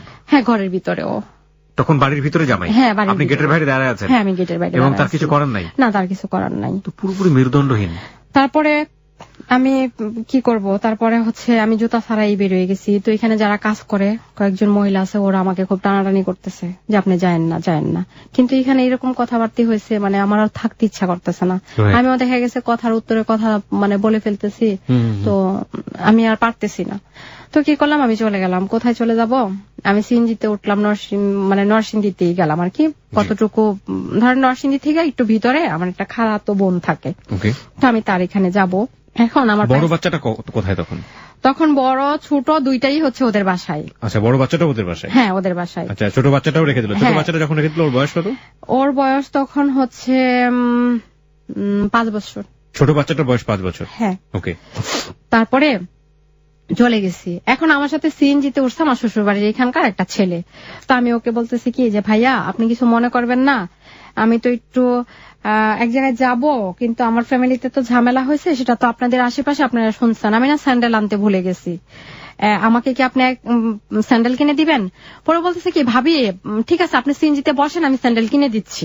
কিন্তু আমি খালি পায়ে এতটুকু কিভাবে যাব সেটাও চিন্তা করতেছিলাম, যে খালি পায়ে দেখলে হয়তো কেউ কোশ্চেন করতে পারে যে খালি পায়ে কেন। তো ওই ছেলেটা, আমি গাড়িতে বসছি, সে হচ্ছে আমাকে স্যান্ডেল কিনে দিছে। গেলাম ওইখানে, যাওয়ার পরে আমাকে জিজ্ঞেস করছে কি হয়েছে, আমি সব ঘটনা বললাম। বলার পরে ওরা অনেকভাবে ফোনে কন্ট্যাক্ট করতে চেষ্টা করছে, কিন্তু ওরা কারোর সাথে ফোনে কথা বলে নাই। আমার সেই খালাতো বোনের সাথে তখন আর কথা বলে নাই। তো আমি তো রাগ করে আমার বাবার কাছে যাওয়ার প্রশ্নই ওঠে না, যেহেতু আমার বাবা আমার সাথে কথা বলে না। তো আমি চিন্তা করলাম এখন যদি যাই তাহলে হয়তো মায়ের সাথে আরো সিনক্রেটটা আরো বাড়বে বাবার, তো এখন আর যাব না। তো ওইখানে থাকলাম। থাকার পরে 2-3 দিন পরে আমি আমার হাজবেন্ডকে ফোন দিলাম। ফোন দেওয়ার পরে জিজ্ঞেস করলাম যে যেটা হয়েছে এটা তো হয়েছি, এখন তুমি আমার ছোট ছেলেটাকে আমার কাছে দিয়ে যাও। তখন ও বলতেছে কি যে না, দিয়ে যেতে পারবো না, তুমি তোমার মতো থাকো, চলে গেছো, ওরা এখানেই থাকুক, দেখি পরিস্থিতি কি হয়। তখনও সে শান্তভাবে আমার সাথে কথা বলতেছিল। এইখানে যে কিছুদিন আমি থাকলাম নরসিংদীতে, আমার মোবাইলে একটা ফোন আসছে। তারপরে হচ্ছে যখন ছিলাম তখন আমার মোবাইলে একটা ফোন আসছে, সেটা রং নাম্বারের ফোন। তো ফোন দেওয়ার পরে জিজ্ঞেস করতেছে আপনি কে? তো আমি জিজ্ঞেস করলাম আপনি কে? তো সে ফোনটা আসছিল দেশের বাইরে থেকে, হ্যাঁ দেশের বাইরে থেকে নেট নাম্বারে ফোন দিছিল। তো ফোনটা আসার পরে কিছুদিন হচ্ছে স্টপ, কিছুদিন পর পর ফোন দিতেছে, ফোনটা স্টপ। স্টপের পরে স্টপ মানে ফোন আসতেছে, আমি খুব রাগারাগি করতেছি, আপনি কেন ফোন দেন আমাকে, আর ফোন দিয়েন না। আর আমি তো তখন ফোন দিয়ে কি বললো আপনাকে? আমাকে প্রথম দিন ফোন দিয়া বললো কি, প্রথম দিন তার আগে আপনি আমাকে বলেন ছেলেটার নাম কি ছিল? ছেলেটার নাম ছিল হচ্ছে শিপন। শিপন, ওকে, হ্যাঁ বলুন। জি। তো প্রথম দিন ফোন দিয়া বললো কি যে হ্যালো কেমন আছেন, কেমন কি। কিন্তু এখানে আরেকটা ঘটনা আছে আপনাকে যেটা বলতে হবে। আমার একটা পরিচিত লোক ছিল যে আমাকে ফোন দিত, সৌদিতে থাকতো, ফোন দিত। তো তার সাথে আমার কথা হইতো, মাঝে মাঝে ফোন দিত, ওই তার টোন আর তার টোন সেম, একই রকম লাগছিল। একই রকম লাগছিল, আমি কিন্তু বুঝতেছিলাম না যে আসলে কে। তো ফার্স্টের দিন যেদিন ফোন দিল, তো আমার সাথে ওই নজরুল যে লোকটা আমাকে ফোন দিত, ওনার টোন আর শিপনের টোন হচ্ছে এক সেম। তো আমি আসলে বুঝতেছিলাম না। সে ফোন দিয়া হ্যাঁ কেমন আছো, ভালো, কেমন কি, অনেক ধরনের কোশ্চেন করছে, যেরকম আর কি হঠাৎ করে মানে খুব পরিচিত। হ্যাঁ পরিচিত। তো আমার না মনে হচ্ছে কি এটা সেই হইতে পারে। তো আমিও তার কথার উত্তর দিয়া যাই। তো মিনিমাম 20 দিন পর যেটা হয়েছে যে আমি বুঝতেছিলাম যে এটা আসলে ওই লোক না। কারণ হচ্ছে কি, আমি যখন তাকে কোশ্চেন করতেছিলাম তখনই সে বলতেছিল মানে এরকম ধরনের যে হ্যাঁ হু হা, মানে টুকটাক কথার উত্তর দিতেছিল, পুরাপুরি ঘটনাটা সে বলতে পারতেছিল না। তখন আমি একটু মানে চিন্তা করলাম যেখানে তো রং কিছু অবশ্যই আছে। কারণ হচ্ছে কি, আমি অনেক কিছু জিজ্ঞেস করতেছি কিন্তু সে বলতে পারতেছে, মানে খুব ছোট্ট কথায় আনসার দিয়ে সে রেখে দিচ্ছে ফোনটা। তো গেল, তখন আমি ভীষণ রাগ করলাম যে আপনি আমাকে আর ফোন দিবেন না, আপনি কে? তো এরকম যাওয়ার পরে কিছুদিন ফোনটা অফ ছিল, হ্যাঁ সে আবার ফোন দিল। আবার ফোন দেওয়ার পরে সে বলল কি যে আমি বলছি কি আপনি সত্যি করে বলেন তো আপনি কে এবং আমার নাম্বারটা কোত্থেকে পাইলেন। তখন বলল কি যে আমি আসলে আপনার নাম্বারটা পাইছি নজরুলের কাছ থেকে, যেমন হচ্ছে ফোন দিত, ফোন দিয়ে রেখে দিত, তো পাশাপাশি রুমে তো ছিলাম, তখনই আমি নাম্বারটা হচ্ছে কাউন্ট করলাম, ওর কাছ থেকে নাম্বারটা নিলাম। তো ঠিক আছে, তো আপনি কেন ফোন দেন? বলে কি আপনার টোন আমার খুব ভালো লাগে। ওকে, হ্যাঁ আমি সেজন্য ফোন দিই। তো তখন হইলো কি, যে সময়টাতে আমি আমার খালাতো বোনের কাছে ছিলাম, আমার বাচ্চারা ছিল না আমার সাথে, বাট সবকিছু সিচুয়েশন মিলায়া হচ্ছে পুরো একটা ডিপ্রেশনে পড়ে গেছিলাম। হ্যাঁ, তো তখন আমার আস্তে আস্তে ওনার কথাগুলি খুব ভালো লাগতেছিল। কার কথা? শিপনের কথাগুলি। জি, ছেলেটার নাম ছিল শিপন। শিপন, কথাগুলি আমার খুব ভালো লাগতেছে। কথা হচ্ছে কি ফোনে? হ্যাঁ ফোনে কথা হচ্ছে। তো ফোনে কথা হচ্ছে, দেখলাম সেও আমার প্রতি মানে খুব কেয়ারফুল, যে আমি কখন খেলাম, কখন ঘুমাইলাম, কখন কি করলাম, এইগুলির প্রতি তার খুব আগ্রহ। কিন্তু আমি তো তখন হচ্ছে আমি আমার ফ্যামিলি বাচ্চাদের কাছ থেকে অনেক দূরে, তো ফোনে তখন আমি ইনভলভ হয়ে গেলাম অনেক বেশি। এদিক দিয়ে আরেকটা অনেক বেশি মানে কি ধরনের ইনভলভ? মানে এই যে আমি আগে পরে কোনো কিছু চিন্তা না করি, সে ফোনে আমাকে কথা বলতেছে, আমিও ফোনে কথা বলতেছি। আপনি তাকে প্রশ্রয় দিয়ে যাচ্ছেন? হ্যাঁ প্রশ্রয় দিয়ে যাচ্ছি, কিন্তু হচ্ছে যে আমি তো আর পরে চিন্তা করতেছি না যে আসলে এটা কি হবে বা কি হতে যাচ্ছে। তারপরে তো ফোন প্রশ্রয় দিচ্ছিলেন যে কথা বলতে ভালো লাগে। আচ্ছা, ওই সময়টাতে কি আপনার হাজবেন্ডের সঙ্গে আপনার সম্পর্ক একেবারেই নাই বললেই চলে? হ্যাঁ একেবারে মধ্যে মধ্যে হয়তো ফোন দিলে হাই হেলো বা খুব রাগারাগি হইতো। আর ওই সময়টাতে আপনি থাকছেন কোথায়? ওই যে আমার খালাতো বোনের এইখানে। খালাতো বোনের ওখানে? মানে নিজের বাড়িতেও জায়গা হচ্ছে না? না, নিজের বাড়িতেও হচ্ছে কোন জায়গা। ছেলে দুটো হাজবেন্ডের কাছে? হাজবেন্ডের কাছে। কিছু করেনও না আপনি? না, আমি কিছু করিও না। খালাতো বোন জায়গা দিল? হ্যাঁ খালাতো বোন তো জায়গা দিল, কারণ হচ্ছে জানে আমার বাবার ব্যাপারটা, যে আমার বাবা আমার সাথে কথা বলে না এই বিষয়টা নিয়ে, ইভেন হচ্ছে এতটা ইন্টারেস্টও নাই। ততদিনে কি জানতে পেরেছে যে আপনার দাদা কিভাবে মারা গিয়েছিল আপনার বাড়িতে? হ্যাঁ, তারপর আমি বলছিলাম, সেটা বেশ অনেকদিন পর বলছিলাম। এটা বলার পর রিয়াকশন কি দাঁড়িয়েছিল? রিয়াকশন দাঁড়াইছিল এটাই যে যা হবার তা তো হয়ে গেছে, তবে ওদের প্রতি হচ্ছে খুব ধারণাগুলি খুব বাজে ছিল আগে থেকেই, খারাপ ছিল আমার শ্বশুর বাড়ির লোকজনদের প্রতি। যেটাই হোক না কেন সেটা তো আপনার জন্যই হচ্ছে। হ্যাঁ, আমার জন্যই হচ্ছে। রাইট, ফাইন, বলুন তারপর। তো কথা হইতেছে, এরকম ভালোই কথা হইতেছে, আমিও হচ্ছে ভালো ইন্টারেস্ট পাচ্ছি, কথা বলতেছি, ফোন দিতেছে। তো হঠাৎ করেই হচ্ছে আমার শ্বশুর বাড়ি থেকে ফোন দিল, আমার হাজবেন্ড ফোন দিল যে আমার বড় ছেলেটা অসুস্থ। অসুস্থ বলতে হচ্ছে খুব অসুস্থ, ওকে ঢাকা নিয়ে যাইতে হবে। তো অসুস্থ সিমটমটা হচ্ছে ধরা পড়ছে কিভাবে, আমার ছেলেটা একদিন বাথরুমে গেল, তো বাথরুমে যাওয়ার পরে টয়লেটে বসার পরে আমার শাশুড়ি, ও আবার দরজাটা লক করে নাই, তো আমার শাশুড়ি ভিতরে ঢুকছে কি কারণে, ও যে ভিতরে আছে সেটা বুঝতে পারে নাই। তো আমার শাশুড়ি যায় দেখে কি আমার ছেলেটা বাথরুম করতে উল্টা দিকে বসছে। ও তো বসার পরে মানে প্রচন্ড পরিমাণে তার শরীর ঘামতেছে, পানি পড়তেছে আর প্রচন্ড খিচুনি। তো আমার শাশুড়ি তারা ধরে নাকি অনেক কান্নাকাটি করতেছে যে এরকম অবস্থা কেন হইলো, কি হইলো, সে উল্টা দিকে বসছে। ওরা বলতেছে যে তুমি এরকম ভাবে কেন বাথরুমে বসলা, কি সমস্যা। তখন ফার্স্ট তার সিমটমটা ধরা পড়ে। তো আমাকে ফোন দিল যে ও তো অনেক অসুস্থ, ওকে ঢাকা নিয়ে যাইতে হবে। তো আমি যেভাবে চলে আসছি, আমার শ্বশুর আমাকে বাসায় জায়গা দিবে না, ওনার কথা হচ্ছে যে আমার বাড়িতে আসতে পারবে না, ওর যদি যাইতে হয় ও ওইখান থেকে ঢাকা চলে যাক। ঢাকা চলে গেলাম, আর সময় নিলাম না। হ্যাঁ, আমার বোনের বাসা থেকে ঢাকা চলে গেলাম। তো এই আমার ছেলেকে নিয়ে আমি ঠিক বুঝি না, মানে আপনার হাজবেন্ড যে আপনাকে লাভ করে বিয়ে করলো, হ্যাঁ, সে কি রোল প্লে করতেছিল? ওর রোলটা এই ছিল, তার আসলে ইনকাম সোর্স বলতে কিছুই ছিল না, এবং তার নিজের পায়ে দাঁড়ানোর শক্তি ছিল না, সিদ্ধান্ত নেবার কোনো ক্ষমতা ছিল না। আর ও না অনেকটাই এরকম যে ভালোটাও বলতে পারতেছে না, মন্দটাও বলতে পারতেছে না, আর জোর করে যে একটা কথা বলাটা যে এটা হবেই বা এটা করবই, ওই পার্সোনালিটি ছিল না। তারপর ঢাকা চলে গেলাম। ঢাকা যাওয়ার পরে ওরে হচ্ছে ফার্স্টই আমার দেবর যেহেতু ডক্টর, তাকে ফার্স্টই হচ্ছে এমআরআই করতে দিল ব্রেনের। হ্যাঁ, তো এমআরআই করতে দিল। এমআরআই করতে দেওয়ার পরে ওর যেটা আসছে ল্যাবের থেকে এমআরআই করালাম। এমআরআই করার পরে ওর আসছে ইপিলিপস। তো যখন ইপিলিপসি আসছে সবাই আলহামদুলিল্লাহ মোটামুটি খুশি যে যেহেতু ইপিলিপসি আসছে তো ভালো কোনো ড্রাগ নিলে সে ভালো হয়ে যাবে। তারপরে আরেকটু কনফার্ম হওয়ার জন্য ওকে ইএজি দিল। ইএজি দেওয়ার পরেও আবার ইপিলিপসি আসছে। তো ঢাকা মেডিকেলের এক ডক্টর নিউরোলজির, ওনার সাথে কথা বলছে। কথা বলার পরে বলতেছে কি যে তোমরা সিএমএস থেকে একটা ইএজি করাও, তাহলে কনফার্ম হতে পারবে আসলে ওর প্রবলেমটা কি। তো ঢাকা মেডিকেলে ভর্তি দিয়ে দিল। ছেলেটাকে নিয়ে ঢাকা মেডিকেলে চলে গেলাম, ভর্তি দিয়ে দিল। ভর্তি দেওয়ার পরে ওরে ঢাকা মেডিকেল থেকে ইএজিটা করার পরে ওর রেজাল্টটা ভালো আসে নাই। হয়তো ওরা যেটা ধারণা করছে ডক্টররা সেটাই হয়তো কিছুটা আসছে, যদিও এরকম বুঝি না।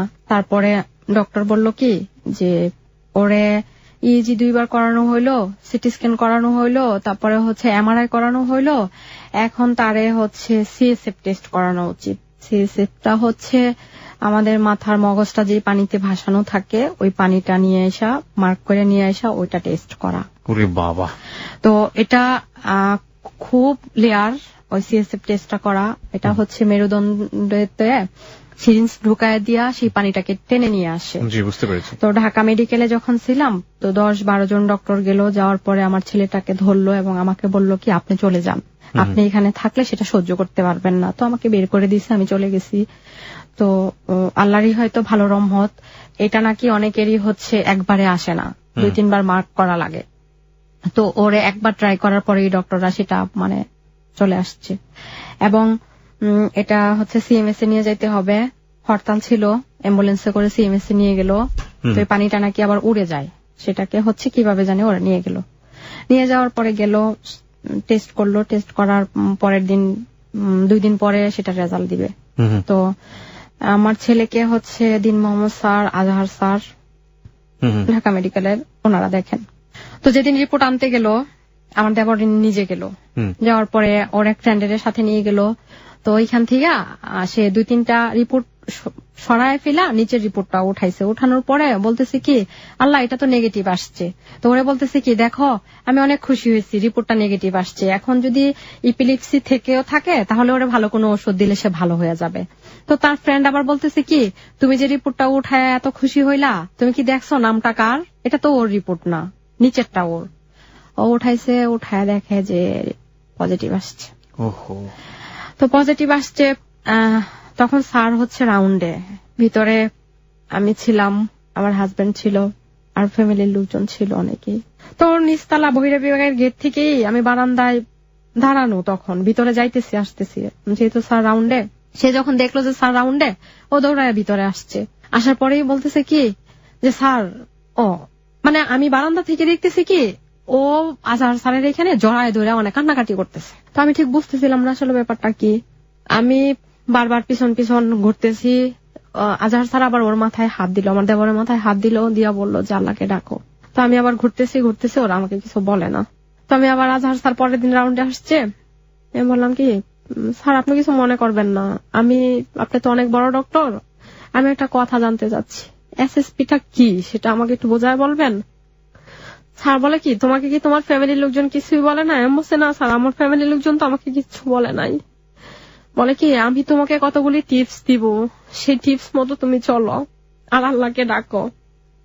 এটার পৃথিবীতে কোনো চিকিৎসা নাই, আল্লাহ যদি ভালো করেন তো করলো, আর নয়তো একটা সময় নির্ধারণ করা আছে, এটা পর্যন্তই থাকবে। তো আমাকে স্যার মাথায় হাত দিয়া বললো কি যে দেখো যা হবার হয়ে গেছে, আমি একটা ম্যাপ করে দিব, সেই ম্যাপ অনুযায়ী হয়তো ছেলেটার মানে সিমটম গুলি ওরকম আসবে। আসার পরে এখন সবচেয়ে বড় নার্স হচ্ছে তুমি। যে চাই বলুক, যে সিচুয়েশনই ফেস করো না কেন, তোমাকে শক্ত থাকতে হবে, তোমাকে সবল থাকতে হবে, এবং তোমাকে সবচেয়ে বড় নার্সিং দিতে হবে। তোমার বাচ্চাটাকে পাশে দাঁড়াইতে হবে, তোমাকে ভেঙে বললে চলবে না। তুমি যদি ভেঙে যাও তাহলে তোমার আরেকটা বাচ্চা আছে, কে করবে তাকে? আর তার সামনে তুমি এক ফোঁটা চোখের পানি ফেলবা না। তার যে বাকি কয়টা দিন সে বেঁচে থাকবে, তাকে ভালোভাবে হাসি খুশিতে বাঁচতে দাও, শেষ সময়টা তার সাথে ওইভাবে কাটাও। কি অসুখটা কি তার? ওর হচ্ছে এসএসপি ভাইরাস। এটা কি জিনিস? এটা হচ্ছে মাথার যে মগজটা আছে সম্পূর্ণটাই হচ্ছে 4 ভাগের 3 ভাগই তখন হচ্ছে নষ্ট হয়ে গেছিল। একটা ভাগ ছিল সেটাতেও আক্রান্ত কিছুটা হয়েছিল তখন। এটা খুব লেয়ার। ওর যখন হয়েছিল তখন উত্তরাতে ক্যান্সারের চেয়ে ভয়াবহ। হ্যাঁ, এটার কোনো চিকিৎসাই নাই, ট্রিটমেন্টই নাই, কোনো ট্রিটমেন্ট। SSP virus. হ্যাঁ, এসএসপি ভাইরাস। তো একটা মেয়েকে পাইছিলাম উত্তরাতে। ওই মেয়েটা হচ্ছে অ্যাপোলো হসপিটালে 4 মাস বেঁচে ছিল, তারপরে মারা গেছে। আপনার ছেলে সম্পর্কে কি বলেছে ডাক্তার? আমার ছেলে সম্পর্কে তখনই বলছিল যে এই বছরের মার্চের 6 তারিখ পর্যন্ত ওরা একটা ডেট দিয়ে দিছিল। কি কি সিমটমের কথা বলেছিল? সিমটমগুলি বলছিল যে ওর যদি সত্যি এসএসপি হয়ে থাকে তাহলে সে এখন কথা বলতে পারে, পরে কথা বলতে পারবে না। এখন হাঁটতে পারে, পরে হাঁটতে পারবে না। এগুলো কি হয়েছে? এখন খাইতে পারে, পরে খাইতে পারবে না। তারপর হচ্ছে আস্তে আস্তে সে একেবারে বিছানায়। এখন কি তাই? হ্যাঁ, এখন তাই। ও ডক্টর আমাকে যা যা বলেছে ফার্স্টের দিন তাই হয়েছে, এবং সেম। এবং বলছে কি যে এমন একটা সময় আসবে যখন তার খাবারটা বন্ধ হয়ে যাবে, তখনই তোমাদের হসপিটালাইজ করতে হবে এবং নল দিয়া খাওয়াইতে হবে। এটা কখনো কিওর হয় না, না পৃথিবীতে এরকম কোনো না। আবার নিশ্চিত মৃত্যু জেনে সামনে। আপনার সন্তানের বয়স কত এখন? এখন হচ্ছে 14 বছর। এখন ও কি এভাবে বেডে পড়ুয়া অবস্থায় আছে? হ্যাঁ, খেতে পারে না। না, খেতে পারে বলতে হচ্ছে যেমন অল্প একটু ভাত নিলে, 1 চামচের অর্ধেক ভাত নিলে সেটা হচ্ছে 2-3 ঘন্টা লেগে যায় খাওয়াইতে, তাও পুরোটা খাওয়া শেষ হয় না। একেবারে সারাদিন 24 ঘন্টা বেডেই পড়ে থাকে। ও বাথরুম করতে বলতে পারে না, প্রস্রাব করবে বলতে পারে না, ইভেন সে 1 ফোঁটা পানি খাবে সেটাও বলতে পারে না। তো আমাকে টেক কেয়ারটা আমার করতে হয় বলতে হচ্ছে, এখানে আরো কথা আসবে, তারপর ওইখান থেকেই হচ্ছে ডক্টর তো এগুলি বলেই দিল। তো এখন ওদিক দিয়ে হচ্ছে ঢাকা মেডিকেলে থাকতে থাকতেই হচ্ছে আমার আম্মা অসুস্থ হয়ে গেছে, ওনার ক্যান্সার। উনি সমরিত হসপিটালে ভর্তি ছিল তখন। মারও ক্যান্সার? হ্যাঁ, মার ক্যান্সার ধরা পড়ছে তখন আমার ছেলে হচ্ছে ঢাকা মেডিকেলে, মা হচ্ছে সমরিত হসপিটালে। মায়ের অপারেশন হয়েছে, প্রতিদিনই হচ্ছে কেমো দেওয়া লাগে।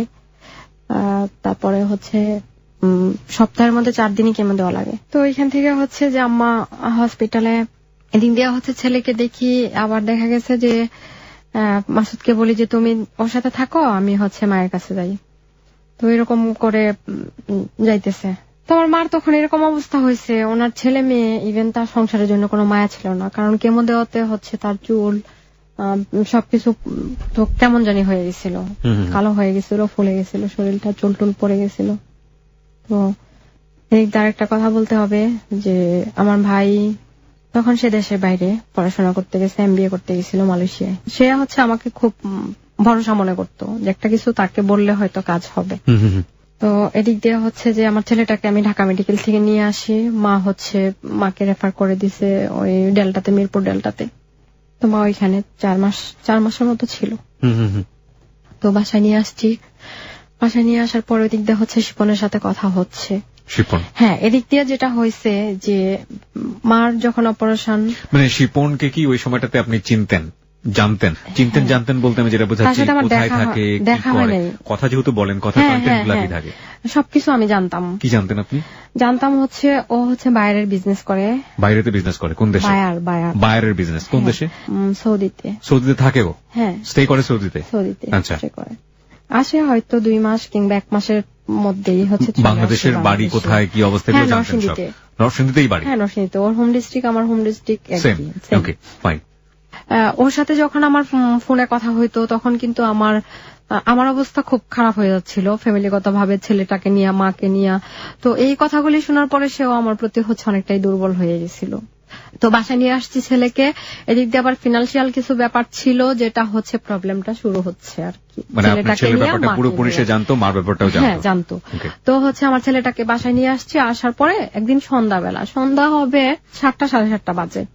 তো ও যেই বিছানায় শুয়ে আছে, একেবারে জানালা থেকে 4টা খুব সুন্দর দেখা যায়।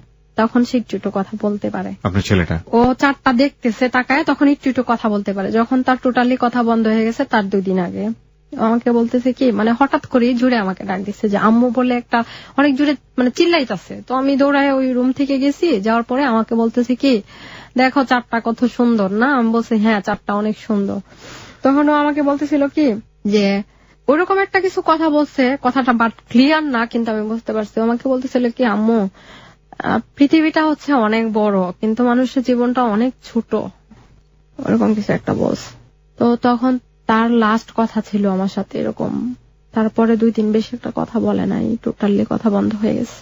মানে ও এরকম কিছু একটা বুঝতেছিল তখন যে ও হয়তো আর কখনো কথা বলতে পারবে না কিংবা বাঁচবে না, ওরকম কিছু একটা। কিন্তু ডক্টর সম্পূর্ণই নিষেধ করছিল তার সামনে এই কথাগুলি বলার জন্য। কিন্তু আসলে এটা হয়ে যাইতো, সামহাও ও বুঝে ফেলতো। আর দেখা গেছে কি, আমরা অনেক চেষ্টা করতাম কিন্তু এটা হয়ে যাইতো কোনো না কোনো ভাবে। দেখা গেছে ওরকম হইতে তো এখন তো হচ্ছে তার ট্রিটমেন্ট একটাই, ডক্টর বলে দিচ্ছে যে এটার কোনো নাই, সেভাবে চলতেছে। এখন হচ্ছে যে ডক্টর তো তাকে ছেড়েই দিল যে ওকে বাড়ি নিয়ে যান। তো এদিক দিয়া আমার মাসুদের সাথে আমার কোনো ভালো তো সম্পর্ক নাই। তো এদিক দিয়া হয়েছে বাড়িতে গেলাম। বাড়িতে যাওয়ার পরে হচ্ছে আমার শ্বশুর বাড়ি আরেকটা সিচুয়েশন তৈরি হইল। ওইখানে যাওয়ার পরে অদ্ভুত যে ব্যাপার সেটা বলতে হবে। যখন বাড়িতে গেলাম ছেলেকে নিয়ে, তখন হচ্ছে আমি অন্যরকম একটা পরিবেশ ফিল করলাম। আশেপাশের লোকজন, গ্রামের লোকজন তো আয়সা বলতেছে কি, আল্লাহ, ছেলেটা এরকম হয়েছে, বাবা মার নিশ্চয়ই কোনো পাপ ছিল, যেটার ফল হচ্ছে ছেলেটার উপরে গেল। This is ugly truth of our society. প্রিয় শ্রোতা, আমাদের সোসাইটিতে পরিবারে কোনো একটা প্রতিবন্ধী শিশু থাকা মানে চারপাশের ফ্যামিলির সবাই এটা মনে করেন যে বাবা মায়ের কোনো অপরাধ তার সন্তানের উপর দিয়ে এটা গিয়েছে। ধর্মীয় ভাবে কোন জায়গায় আমাদের সৃষ্টিকর্তা মহান আল্লাহ তাআলা কোথাও কখনো এই ধরনের কথা বলেননি। কিন্তু আমরা মানুষকে হেয় করার জন্য, আমরা জানি না এগুলো কোথা থেকে উৎপন্ন হয়েছে, কে করেছে, যুগের পর যুগ এই ধরনের অভিশপ্ত কথা আমরা আমাদের নিজের জীবনে ছাপ লাগিয়ে একজন মানুষকে ছোট করে চলেছি। যে মানুষটা বিপদগ্রস্ত, প্রত্যেকটা ধর্ম বলে, প্রত্যেকটা সমাজের এথিক্স বলে, তাকে তুমি সাহায্য করো, তাকে তুমি সামনের দিকে এগিয়ে যাওয়ার জন্য তোমার সর্বস্ব দিয়ে চেষ্টা করো। অথচ দেখুন, একটা মানুষের বিপদে একে তো না করছে আমি সাহায্য, তার মোরালিটি যাতে নষ্ট হয়ে যায় সেজন্য অত জঘন্য রকমের একটা চিন্তা ভাবনা নিজের মধ্যে পুষে রাখছে। যারা হ্যালো 8920 শোনেন, আমি বিশ্বাস করি এখানে অক্ষর জ্ঞান সম্পন্ন নন, শিক্ষিত, আমরা সোকল্ড মূর্খ যেটাই বলি না কেন, বিভিন্ন রকমের শ্রোতা এখানে আছেন। সবার প্রতি শ্রদ্ধা রেখে বলছি, একটা পরিবারে প্রতিবন্ধী শিশু থাকা মানে ওই প্রতিবন্ধী শিশুটাকে বিশেষ শিশু হিসেবে দেখা, মানুষটাকে বিশেষ মানুষ হিসেবে দেখা, তার প্রতি বিশেষ একটা অ্যাটেনশন দেয়া, তাকে সহযোগিতার হাত বাড়িয়ে দেয়া, এবং ওই ধরনের মনোভাব তো পোষণ করার প্রশ্নই ওঠে না। বরং যদি কেউ পোষণ করে, তাকে খুব সুন্দর করে বোঝানো যে এও মানুষ এবং এর বাঁচার অধিকার আছে খুব সুন্দরভাবে। আর আমরা যারা সুস্থ মানুষ, 2 হাত আছে, 2 পা আছে, সুস্থভাবে চিন্তা করতে পারি, তারা যদি তাকে অসুস্থভাবে চিন্তা করি, আমরাই মূলত আমাদের মানসিক জায়গা থেকে প্রতিবন্ধীদের মতো আচরণ করছি। আমরাই আসলে এক্সাক্ট প্রতিবন্ধী, ওরা প্রতিবন্ধী না। এই জিনিসটা যেন আমাদের সবার মাথার মধ্যে থাকে। প্লিজ অন্তত এই ট্যাবুটাকে কোনোভাবেই নিজের মাথায় প্রশ্রয় দিবেন না যে বাপ মায়ের কোনো অপরাধের কারণে সন্তানটা আসলে এইভাবে এফেক্টেড হয়। Please never do that. তো তারপরে এরকম বলতে থাকে বলতে থাকলে হচ্ছে এমনিতেই হচ্ছে ছেলেটাকে নিয়ে মানে সহ্য করতে পারতেছি না। আর আমার ছেলেটা মাশাআল্লাহ অনেক সুন্দর চেহারা, ওকে আমি মুড়ার মধ্যে দাঁড়ায় মাথা আশ্রয় দিতে হয়, সে এত লম্বা, এত সুন্দর চেহারা। এরকম যাইতে যাইতে দেখা গেছে কি ঠিক আছে আশেপাশের মানুষ বলে সেটা মেনে নিলাম, কিন্তু যখন আমার শ্বশুর শাশুড়ি ওনারাও বলতে শুরু করলো মানে তখন আর ঠিক সহ্য করতে পারি নাই। তারপর হচ্ছে মানে এটা নিয়ে লাগতে লাগতে আমার শ্বশুর এক পর্যায়ে খুব বাজে বিহেভ করা, ইভেন আমাকে উনি একদিন আমার উপর হাত উঠাইছে। আমার শ্বশুর হ্যাঁ কথা কাটাকাটি করতে করতে আমার উপর হাত উঠাইছে। তো এখানে আমার হাজবেন্ডও সামনে ছিল, ও কিছু বলে নাই। আমি সেদিনই আবার বাড়ি থেকে বের হয়ে গেছি। তো বের হয়ে যাওয়ার পরে আমি হচ্ছে নরসিংদীতে আলাদা একটা বাসা নিলাম, নিয়ে ওইখানে উঠে গেলাম। তো তখনই হচ্ছে আমার ফিনান্সিয়াল প্রবলেম গুলি শুরু। তো তখনই শিপন তখন আমার টাকা দরকার, কারণ আমার হাতে টাকা নাই, আমাকে তো সাপোর্ট দিবে না। আর আমি চলে আসছি তখন এই জন্য যে আমি যদি ওইখানে থাকি দেখা গেছে ওদের সাথে লাগতে লাগতে আমার ছেলের সামনে এগুলি আইসা পড়ে, তো ওর প্রভাবটা আমার প্রভাবটা ওর উপর পড়তেছে। তো আমি চাচ্ছিলাম যে আমি নাই থাকি, ওরাই ওদেরকে করলো, কিন্তু সেগুলি না বুঝুক, ভালো থাকুক, আমি যাচ্ছি আসবো দেখবো এরকম। চলে গেছি। চলে যাওয়ার পরে তো শিপন আমি বলছি যে আমার তো মানে চলে আসছি, তো ও নিজে থেকেই বলতেছে যে হ্যাঁ বুঝতে পারতেছি এখন তোমার টাকা দরকার। সে আমাকে 50,000 টাকা পাঠালো প্রথম। হ্যাঁ প্রথম। কত সালে এটা? এটা 4 বছর আগে হবে। 4 বছর আগে আপনাকে যে 50,000 টাকা পাঠালো, ওই সময় আর শিপনের সাথে আপনার সম্পর্কটা কি? ওই সময় তো সম্পর্কটা ওরে আমি দেখি নাই এখনো। দেখেন না সেটা তো ঠিক আছে, বাট ফোনের মধ্যে অনেক ধরনের সম্পর্ক হয়ে যায় না? হ্যাঁ ফোনের মধ্যে অনেক ধরনের সম্পর্ক হয়ে গেছে। তো ওরে তো আমি একটা পর্যায়ে তো লাভটা চলেই আসছে। ওইটা কি 50,000 টাকা পাঠানোর আগে না পরে? এটা 50,000 টাকা পাঠাইছে, হ্যাঁ তখনও প্রেমের সম্পর্কই চলছে। হ্যাঁ চলতেছে, মানে কথা বলতেছি। আসলে ওই রকম প্রেমালাপ বলতে তার সাথে আমার কিছুই হয়ে ওঠে নাই, কারণ হচ্ছে আমার তো তখন সময়টা ওইরকম ছিল না। যখনই ফোনে কথা বলতাম মা নয়তো ছেলে নয়তো ফ্যামিলি, বিষয়গুলি ওরকম। কিন্তু এর মধ্য দিয়ে তার উপরে সুন্দর একটা ডিপেন্ডেন্সি তৈরি হয়েছে, এবং সেও আপনাকে ওইভাবেই চিন্তা করছে। ওইভাবেই চিন্তা করেছে, এবং আমি অনেকটাই তার প্রতি এতটা দুর্বল আর এতটাই হচ্ছে ডিপেন্ড হয়ে গেছি যে আমার একটা কষ্ট হলো আমি তাকেই বলতে হবে, ওরকম হয়ে গেছে। ওর জীবনে কেউ কি ছিল এরকম ওই সময়টাতে? আপনি জানতেন কিছু ওর সম্পর্কে? ওই সময়টাতে ও বিবাহিত ছিল। ও বিবাহিত ছিল? হ্যাঁ। ওর লাইফে কি এরকম কোনো প্রবলেম ছিল যেটা আপনার সঙ্গে শেয়ার করতো? না, ওর লাইফে এরকম কোনো প্রবলেম ছিলই না। তারপরেও আপনাকে এভাবে এসে রিসিভ করছে। আপনি যদি কোনো কোশ্চেন করেননি কখনো যে? আসলে আমি তো ওই টাইমটাতে আমার কোশ্চেন করার কোনো সুযোগ ছিল না। এক্স্যাক্টলি। এবং ওই সময়টাতে আপনি যাই পাবেন সমুদ্রের মধ্যে খড়কুটো, ওটা ধরে আপনি বাঁচার সার্ভাইভ করার চেষ্টা করবেন। কিন্তু আসলে এটা কি দাঁড়ায়, এটা কি হয় শেষ পর্যন্ত?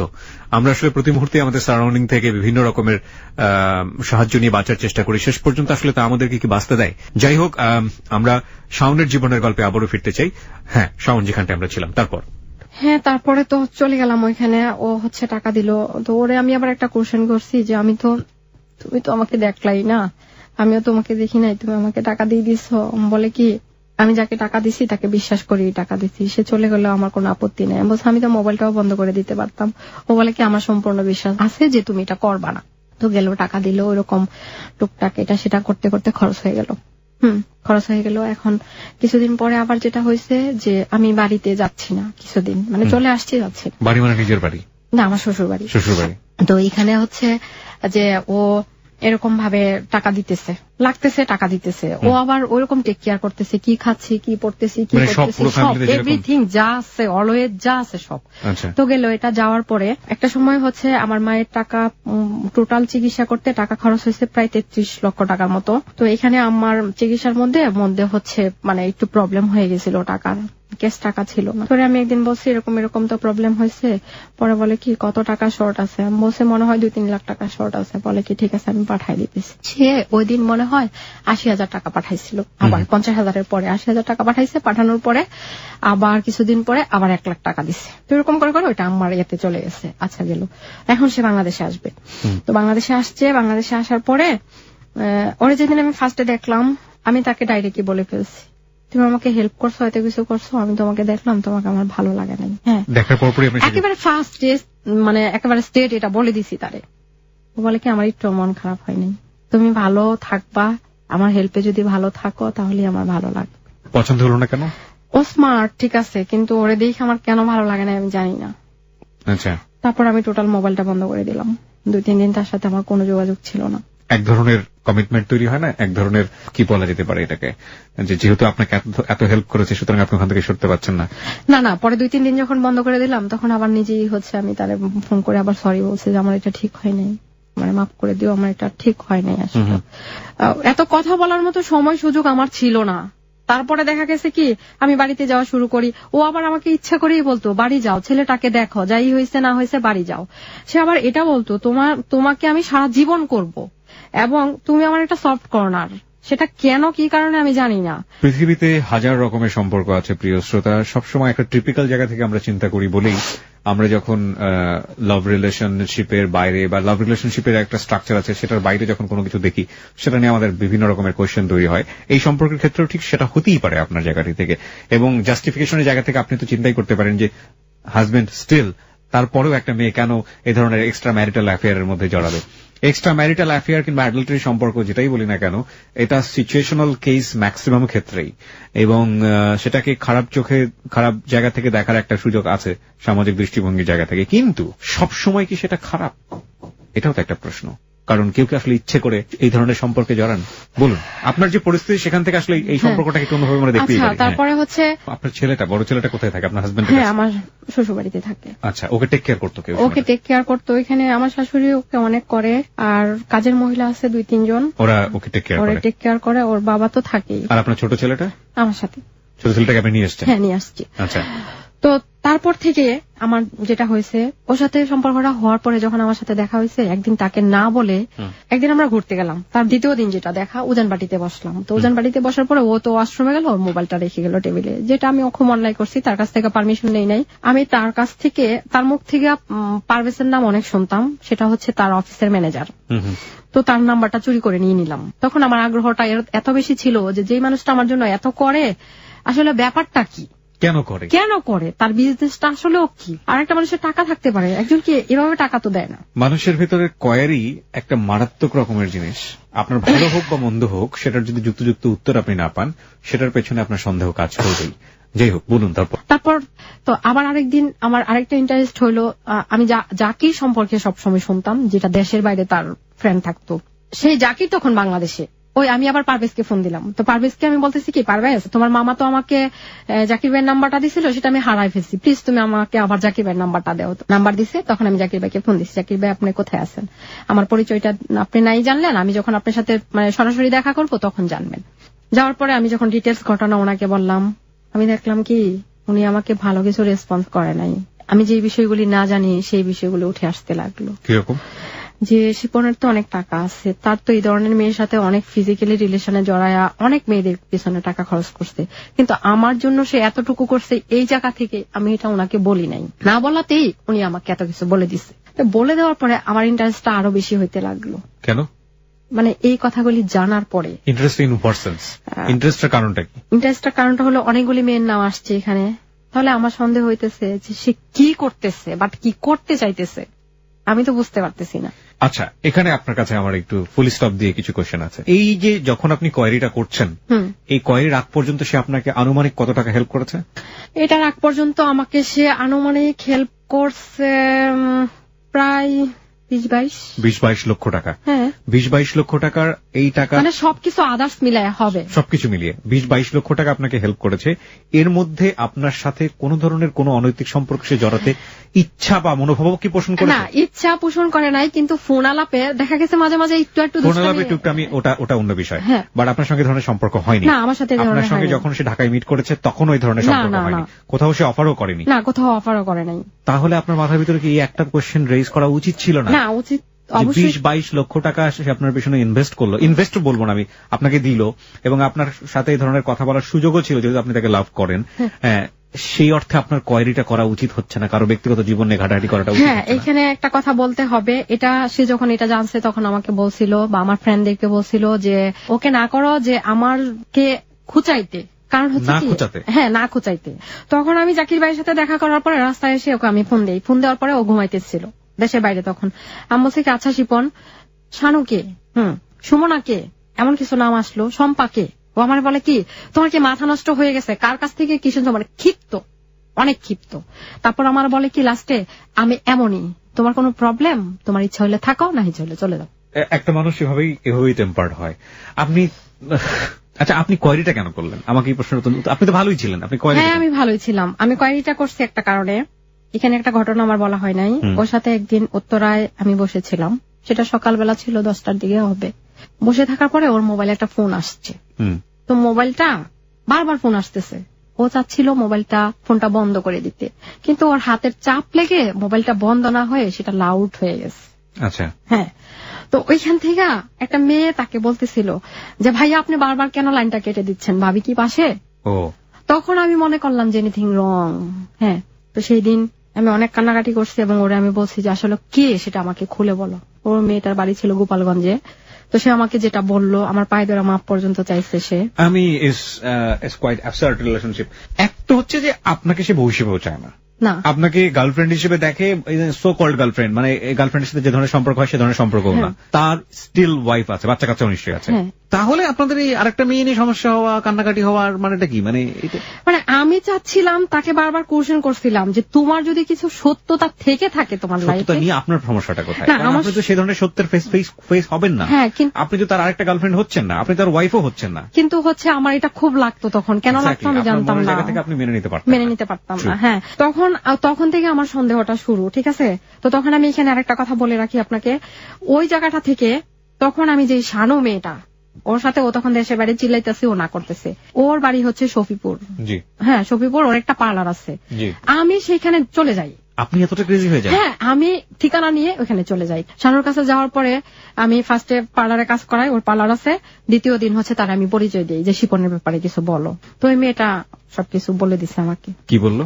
তার সাথে একটা সম্পর্ক ছিল, কি হয়েছে না হয়েছে আছে। ওই মেয়েটা তো আমাকে ফিজিক্যাল রিলেশন ছিল সেটা না করছে, কিন্তু জাকির ভাই যেটা জানতো সম্পূর্ণ ঘটনা, উনি আবার বলছে যে ওই মেয়েটার সাথে ফিজিক্যাল রিলেশন ছিল। আচ্ছা, এই শারীরিক সম্পর্কের জায়গায় সে কি পরিমাণ টাকা পয়সা ইনভেস্ট করেছে? হ্যাঁ, ওইখানে যেটা ইনভেস্ট করছে আমি যেটা শুনলাম হয়তো 5 লক্ষ বা 6 লক্ষ এরকম টাকা হবে, মানে তাকে পার্লারটা করে দিছে সে। অদ্ভুত। আমি তো দেখতে পাচ্ছি যে এখানে মানে অন্যরকম এক রূপ, এক ভদ্রলোকের। এটা ভদ্রলোক না ভদ্রলোক আমি ঠিক কি বলবো বুঝি না, মানে এক ধরনের অন্য রকমের মানসিক সম্পর্ক, এবং সেখানে প্রচুর পরিমাণ অর্থ ব্যয়, এবং তারপরে সেই সম্পর্ক থেকে সরে আসা। But it is. আচ্ছা, ঠিক আছে, তারপরে হলো এটা। তো আমি করলাম কি, টোটালি তার সাথে যোগাযোগ বন্ধ করে দিলাম। কেন বন্ধ করলাম? বন্ধ করে দিলাম মানে আমি দেখতে যাচ্ছিলাম যে আমি যখন যোগাযোগটা বন্ধ করে দিব সে কি করে। আমি এখানে একটু আপনাকে থামাচ্ছি, আমি একটু নোট দিতে চাই, বিশেষ করে যারা মেয়ে বন্ধু শুনছেন আজকের এই হ্যালো ইট 920 এবং একসাথে ছেলে বন্ধুদের জন্য, never try this in your personal life, never ever. আপনি যদি ভালো থাকেন, সেটা বয়ফ্রেন্ডের সঙ্গে হোক বা হাজবেন্ডের সঙ্গে হোক, একইভাবে ওয়াইফের সঙ্গে হোক বা গার্লফ্রেন্ডের সঙ্গে হোক, আপনি কখনোই সন্দেহের বশবর্তী হয়ে আপনার ওয়াইফ কারোর সাথে সম্পর্কিত কিনা সেটার জন্য এরকম ফেক বা কারো দ্বারা এক ধরনের অনেকেই করে থাকেন একটা সম্পর্ক তৈরি করা, আদৌ সেই ধরনের চরিত্রের কিনা, এবং হাজবেন্ডের ক্ষেত্রে ওয়াইফ অনেক সময় করে থাকেন। এই জিনিসটা কখনোই চেষ্টা করবেন না, কখনোই চেষ্টা করবেন না, কারণ প্রত্যেকটা মানুষের মধ্যেই কিছু না কিছু ফল্ট আছে, এবং স্বাভাবিকভাবেই ওই ফল্ট গুলো যদি অন্য কোনো মানুষের মধ্যে না থাকে, মন অটোমেটিক্যালি তার প্রতি দুর্বল হয়ে যায়। তো সেই জায়গাটা থেকে নিজে ভালো থাকার জন্য কখনো এই ধরনের ট্রাই করা উচিত না, কারণ সত্যি সত্যি যদি দেখেন যে ওই ছেলেটার প্রতি যেভাবে আপনি ফেক হয়ে তাকে ট্রাই করছেন, তার প্রতি হয়তো আপনার স্ত্রী কিংবা আপনার হাজবেন্ড হয়তো বা দুর্বল হয়ে গেল, এবং এটাই হয়তো তার ফার্স্ট দুর্বল হওয়া, তখন আপনি কি ভালো থাকবেন? বা আপনি যেটা খুঁজে পেলেন সেটার বিনিময়ে আপনি যে কি সমাধান করবেন? সুতরাং ভালো থাকতেও অন্তত এই ধরনের চেষ্টা কোনোভাবেই করবেন না।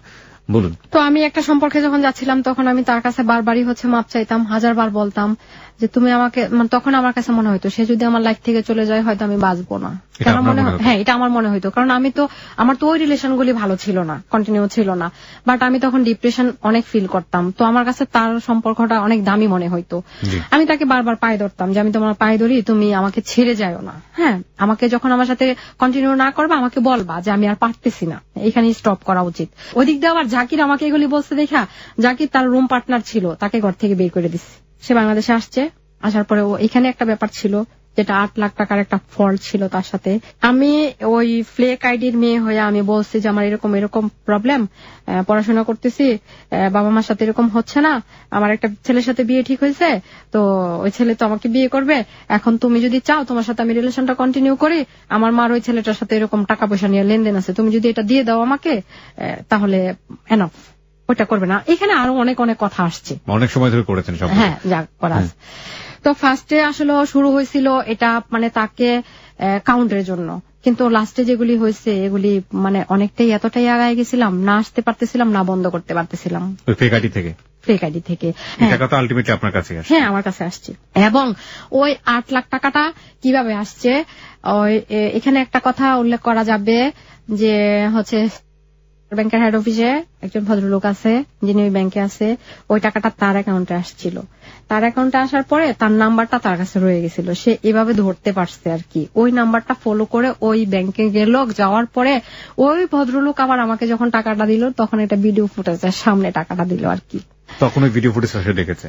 না, দেখে নাই, কিন্তু ওই ভদ্রলোক সেটা রাখছিল। ওই ভদ্রলোক মনে করতো আমার জবের যদি কোনো প্রবলেম হয়, সেই ভদ্রলোক হিন্দু ছিল, খুব ভয় পাইতো। আরেকটা ঘটনা হচ্ছে, বাংলাদেশে আসার আগে তার 8 লাখ টাকা দেওয়ার কথা ছিল, তো 7 লাখ টাকা পাঠাইছে। 7 লাখ টাকা একবারই পাঠিয়েছে? না, একবারে পাঠাই নাই, ওইটা গত রমজানে পাঠাইছে, তো 2-1 পাঠাইছে, ওরকম 1 মাসের মধ্যেই পাঠাইছে। তারপরে হচ্ছে ওই মেয়েটার সঙ্গে কথা বলতো, মানে আপনি কথা বলতেন চাইনিজ মোবাইল থেকে ভয়েস চেঞ্জ করে? হ্যাঁ, ভয়েস চেঞ্জ করে। কিন্তু আমি যে তাকে এতবার, আমি যেই জায়গায় আমার সাথে বসতো কথা বলতো, ওই জায়গাগুলি আমি বারবার হচ্ছে সেখানে মাথায় থাকতো না। কিন্তু তার যে বক্তব্য ছিল যে সে নাকি এটা ধরার জন্যই হচ্ছে যে আসলে তখন সে এটা কনফিউশনে ছিল এটা কে ধরার জন্য। কিন্তু আমার কোয়েশ্চেনটা হলো, যখন সে বাংলাদেশে আসলো তখন আমি তখন বললাম কি আমার তো আরো 1 লাখ টাকা লাগবে, তো আমার জন্য অনেক গিফট নিয়ে আসছে। ওই যে ফ্লেক আইডি, যে ফেক আইডির নাম কি ছিল? অ্যাঞ্জেল শাওনি ছিল। অ্যাঞ্জেল শাওন, হ্যাঁ। তো তখন হচ্ছে কি যে গিফট নিয়ে আসলো, তো গিফট কোথায় আনবো? শহীদ মিনারের সামনে যাইতে হবে, মানে সেটা আমি বলছি আর কি যে শহীদ মিনারের সামনে যাব। তো শহীদ মিনারের সামনে গেলাম, যাওয়ার পরে সেই 1 লাখ টাকা গিফট সবকিছু আছে, ওকে। আরো এক্সট্রা 5,000 টাকা হচ্ছে আমার খরচের জন্য। হ্যাঁ, আর প্রত্যেক মাসে হচ্ছে মানে যেই 2-1 মাস কথা বলছি তার সাথে, ওইখানে হচ্ছে প্রত্যেক মাসে 25,000 টাকা করে দিত, শুধু হচ্ছে আমার ওই ইউনিভার্সিটি খরচ। তখন কি আপনার সঙ্গে কোনো যোগাযোগ ছিল তার, মানে ফেক আইডি ছাড়া? না, ফেক আইডি ছাড়া আমার সাথে যোগাযোগ টোটালি প্রায় বন্ধের পথে, ভুলে গেছে সে সম্পূর্ণভাবে আমাকে। ঠিক আছে, বলুন তারপর। হ্যাঁ, তারপরে হচ্ছে কি ও শহীদ মিনারে গেলাম। তো শহীদ মিনারে যাওয়ার পরে এখানে একটা নাম আসবে, মোতালিব, আমার ড্রাইভার যিনি ছিলেন, গাড়ির ড্রাইভার, উনি আমাকে অনেক হেল্প করছে। আমি এই লোকটাকে যথেষ্ট পরিমাণে রেসপেক্ট করি, যথেষ্ট পরিমাণে, এবং শিপন নিজেও করতো, অনেক অনেক ভালো মানুষ। তো ওই মোতালিব ভাইয়ের গাড়িটা পিছনে রাখা, তো সামনের যে শহীদ মিনারের গেটটা আছে সামনে, তো আমি আবার বলতেছি কি যে তুমি যে টাকাটার গিফট গুলি দিবা আমার একটা ছোট, মানে এক ফ্রেন্ডের ছোট ভাইয়ের কাছে দিতে হবে। তো সেই আমার এক ফ্রেন্ড আছে কণিকা, যেটা হচ্ছে আমার ছোটবেলার বন্ধু, ছোটবেলা আমার খুব ক্লোজ বন্ধু, সে ডিটেলস ঘটনা জানে, এবং তার সাথে আমার কোন রকম কোন প্রবলেম হলে কণিকাকে ফোন দিত কিংবা মোতালিব ভাইকে ফোন দিত যে তার কি হয়েছে, সে কেন ফোন ধরে না, তার সাথে এই প্রবলেম গুলি হয়েছে।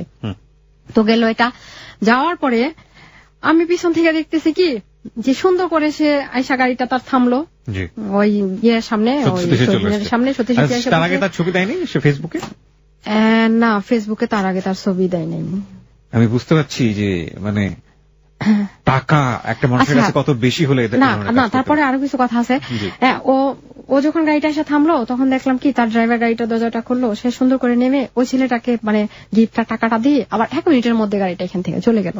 আচ্ছা, তারপরে এখানে আসলাম, আসার পরে টাকা দেখলাম, এই যা আছে সব দেখলাম। হ্যাঁ, যেটা হইলো তারপরে হঠাৎ করে আমি একদিন শাওন তাকে ফোন দিলাম যে শিপন তো বাংলাদেশে আসছো। এখানে আরেকটা কথা হচ্ছে, যেটা পারভেজ যে ছেলেটা আছে তার যে ম্যানেজার, ও সবসময় আমাকে বৌমনি বলে ডাকতো।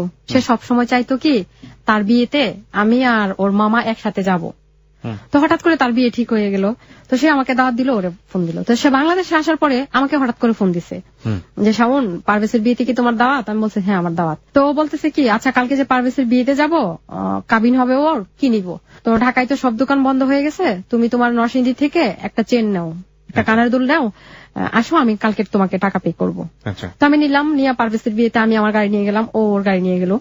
যাওয়ার পরে তার সাথে আমার সেই 3 মাস পরে কথা বা দেখা, আমার দেখি হঠাৎ করে বলতেছে তুমি তো অনেক চেঞ্জ হয়ে গেছো, অনেক কথা হয়েছে, চলে আসলাম। তো ফেরিতে আমার গাড়ির ফেরির যেই টিকিট কাটা টাকাটা সে সেটা করতে দেয় নাই, সে নিজেই কাটলো। ফেরিতে উঠলাম, ফেরিতে বসে তার সাথে আমার কিছু কথা কাটাকাটি হয়ে গেল। আমি তাকে কিছুটা ইঙ্গিত করছিলাম ওই অ্যাঞ্জেল শাওন সম্পর্কে, সে বোঝে নাই নাকি, কথা এড়ায় গেছে। কিন্তু সেদিন তার মনে হয় কিছুটা সন্দেহ হয়েছিল। সেদিন করলো কি, সে একবার হচ্ছে আমার মোবাইলে ফোন দিচ্ছে, আবার হচ্ছে অ্যাঞ্জেল শাওনের মোবাইলে ফোন দিচ্ছে। তো 2টা মানুষ তো আমি করতেছি কি একবার এটা দিয়ে কথা বলতেছি এক রুমে এসে, আবার ওই রুমে যায় ওইটা দিয়ে কথা বলতেছি, মানে আমি প্রায় পাগলের অবস্থা, মানে আমি পারতেছি না আর। তো আমারে বলতেছে কি যে তুমি এঞ্জেল শাওন, তুমি শাওন, আমি কিন্তু তোমাকে চিনে ফেলছি, তোমার এই ধরনের ফাজলামিটা করা আমার সাথে ঠিক হয় নাই। তো আমি তার সাথে দ্বিগুণ পরিমাণে রাগ দেখাইছি যাতে সে বুঝতে না পারে এটা আমি। গেল বন্ধ হইলো। তো আমি তার আরেকদিন বললাম কি যে তোমার সাথে আমি একটু দেখা করতে চাই। আমি শাওন হয়ে তারা বললাম কি যে শিপন আমি তোমার সাথে দেখা করতে চাই। কোথায় দেখা করতে চাও? যে আমি সবসময় যে জায়গাটায় তার সাথে দেখা হইতো ওই জায়গাটাই আসতে বলছে। আসছে। আসার পরে আমি তাকে বললাম কি তুমি আমার সাথে কেন এতদিন যোগাযোগ করো নাই? বলে কি আমি খুব ব্যস্ত ছিলাম, আমার নতুন শোরুম নিয়ে আমি খুব ব্যস্ত ছিলাম, ওইখানে তার 3টা শোরুম আছে, তো আমি সময় পাই নাই। কিসের শোরুম? কাপড়ের শোরুম। তার তো বিজনেসটাই হচ্ছে বাইরের, বাংলাদেশ থেকে হচ্ছে তার দেশের শিপমেন্ট। আমি তাকে বলছিলাম আচ্ছা শাওন এঞ্জেল শাওন কে? হঠাৎ করে সে মানে একটু কেমন হয়ে গেল। তারপর আমি বলছি কি আমার দিকে ভালো তাকায় দেখো তো, it's me, I am Shaon, angel Shaon. ওনার কেমন জানি হয়ে গেছে, মানে স্তব্ধ হয়ে গেছে, কথা বলতেছে না। এইখান থেকে চলে আসলাম। আমি যখন এটা বললাম যে আমি শাওন, তখনও সে বুঝে না। আমি আবার এঞ্জেল শাওন হয়ে বলছি কি আমার তো এই মাসের খরচটা তুমি দাও নাই।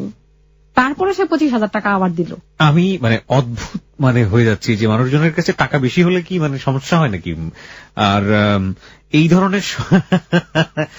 ধরনের নব্য হাতেম তায়ের সন্ধান যদি গণমানুষ মানে আপমর্যাদা সাধারণ পেয়ে যায়, তাহলে যে কেউ তো তার সাথে তাকে এরকম fake ID whatever it is, okay. আচ্ছা ঠিক আছে। No, ঠিক নাই, অফকোর্স ঠিক নাই। এই ধরনের সম্পর্ক ঠিক থাকে কিভাবে? একটা মানুষ যদি শারীরিক সম্পর্কের দিকেই যায় তাহলে এত টাকা কেন ইনভেস্ট করবে? আবার একই সাথে এত টাকা ইনভেস্ট করছে, সেখানে কোনো ইন্টারেস্টও নাই, মানে কোয়াইট মানে কমপ্লেক্স টাইপ অফ রিলেশনশিপ। হ্যাঁ শাওন। হ্যাঁ, তারপরে হচ্ছে যেটা শুরু, তার সাথে তো এরকম হয়ে যাইতেছে। তারপর সে ওই ব্যাংকের ওই লোকটাকে হচ্ছে ডাকলো। ডাকার পরে ও আমার খুব সুন্দর করে বলতেছে কি তুমি আমার সাথে লাস্টবারের মতো দেখা করো, মানে ও যাচাই করতে চাইছিল যে এটাই আমি। তো বহুবার সে আমাকে আবার বলছে, যখন জানাই মানে কিছুটা বুঝতে পারছে আমি যে এটাই তুমি, তখন আমি অনেকবারই না করে গেছি। কিন্তু লাস্টে যখনই আমি বলছি যে হ্যাঁ ফ্লেক আইডিটা আমারই দেওয়া ছিল, আমি তোমাকে করতে চাইছিলাম কাউন্ট, তুমি কেন ট্যাপে পড়লা? সে যেটা করে গেছে, আমার ড্রাইভারের সাথে অনেক খারাপ ব্যবহার করছে। তখন থেকেই হচ্ছে স্টপ, সে বন্ধ করে দিল। কিন্তু সে সবার কাছেই বলতে থাকলো, তখন আমাকে খুব বাজে ভাবে তখন প্রেজেন্ট করতে থাকলো যে আমি তার টাকাটাকেই ভালোবাসতাম। এবং সে আমাকে লাস্টে বলছিল যে একটা মেয়েকে পাইতে হলে 5,000 টাকাই যথেষ্ট, 30 লাখ টাকার দরকার নাই। তো আমি তাকে এটাই বলতে চাচ্ছি, আমি তার টাকাকে ভালোবাসি নাই। যদি আমি তার টাকাটাকেই ভালোবাসতাম তাহলে আমার এত কাউন্টের দরকার ছিল না, আমি টাকা পাইতাম দিব্যি থাকতাম, এত কিছু তো জানার প্রয়োজন ছিল না। আপনার প্রতি আমাদের যথেষ্ট রকমের ক্ষোভ আছে।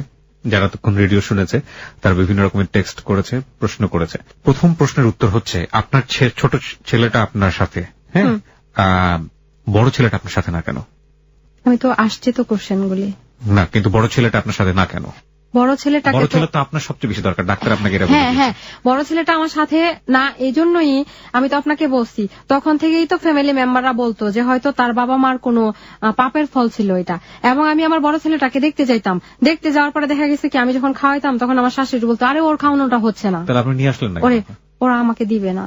বড় ছেলেকে দেয়নি আপনার? না, আমার ছোট ছেলেকে দিয়ে দিল। ওদের একটাই কথা, আমি আমার ছেলেকে আমার মতো করতে পারবো না। এখানে আরো কথা আছে, আমার শ্বশুর সব সময় বলতো যে একটাকে তো মা খাইছি, মাইরাই ফেলাইছি, আর ছোটটা আছে এরাও বেশি দিন থাকবে না, ওটারও খাই ফেলবে। তো ছোটটাকে তো রেখে দেওয়ার কথা, তাহলে ছোটটাকে রাখলো না? ছোটটাকে রাখে নাই, বড়টা অসুস্থ, বড়টাকে ওরাই টেক কেয়ার বেশি করতে পারবে, হয়তো আমি করতে পারবো না, তাদের ধারণাটা ছিল ওই রকম। তো ওই ধারণায় যদি তারা পোষণ করে থাকে যে আপনি ছোটটাকেও নষ্ট করে ফেলবেন, তাহলে ছোটটাকেও তো রেখে দেওয়ার কথা না? ছোটটাকে তো আমি দেই নাই। তো আপনার যদি সেই শক্তি থেকে থাকে যে আপনি দিবেন না, তাহলে বড়টাকেও আপনার দেওয়া উচিত। আমি বড়টাকে কিভাবে আনবো? তাকে আনতে হলে 2-3 লোক লাগবে, আমি তো একা উঠায় নিয়ে আসতে পারবো না। ছোটটাকে আপনি সামহাও চুরি করে বা যেভাবেই পারেন, না চুরি করে না, তাকে ধরে হাঁটায় নিয়ে আসছি। কিন্তু বড় ছেলেটাকে তো আমি একা আনতে পারবো না। বড় ছেলেটা আপনার কাছেই ছিল একটা সময়, মানে যখন আমি রাগ করে চলে আসছিলাম তখন আমার কাছে ছিল। যখন একটু ওদের সাথে একটু ভাব হইলো তখন আইসা একদিন আমার দেবর রাতের বেলা ওকে নিয়ে গেল যে আপনার কোনো প্রবলেম আছে? আমার যদি আমার বাবা মার কাছে থাকে আপনি যাবেন, আসবেন, দেখবেন। আমি বলছি না আমার কোনো প্রবলেম নেই। আমার ছেলেটাকে ঘুম থেকে উঠায় নিয়ে গেছে। আমি যদি এতটাই তাদের সাথে মিশতে না চাইতাম, চলতে না চাইতাম, তাহলে তো আমি তখনও দিতাম না। ফাইন।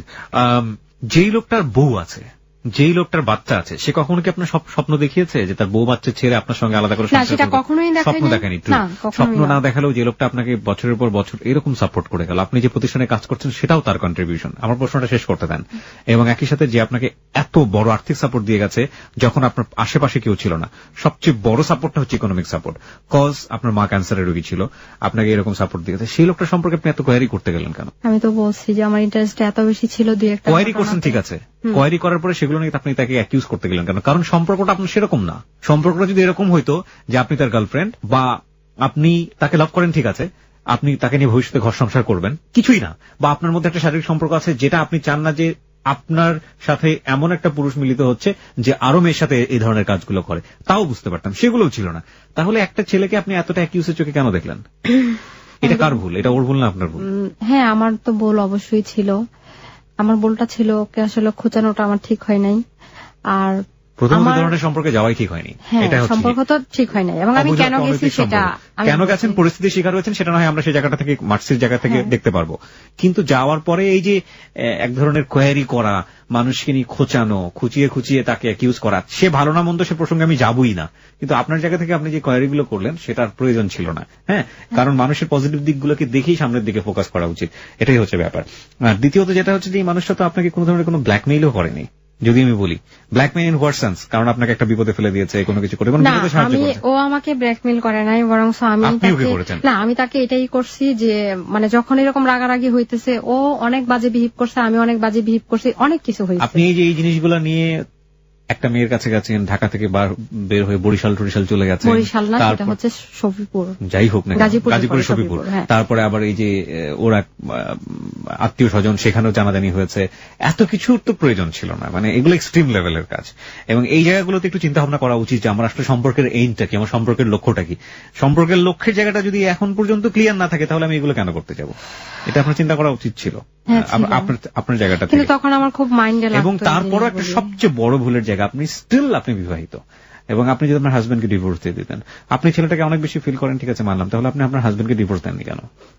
আমি আমার হাজবেন্ডকে ডিভোর্স দেই নাই, কারণ হচ্ছে আমার ছেলেটা আমাকে প্রায়ই কোয়েশ্চেন করতো যে আমার বাবা কেন এখানে আসে না, আমার বাবা কি নরসিংদীর রাস্তা ভুলে গেছে, তুমি বাবাকে ফোন দিয়ে জিজ্ঞেস করো।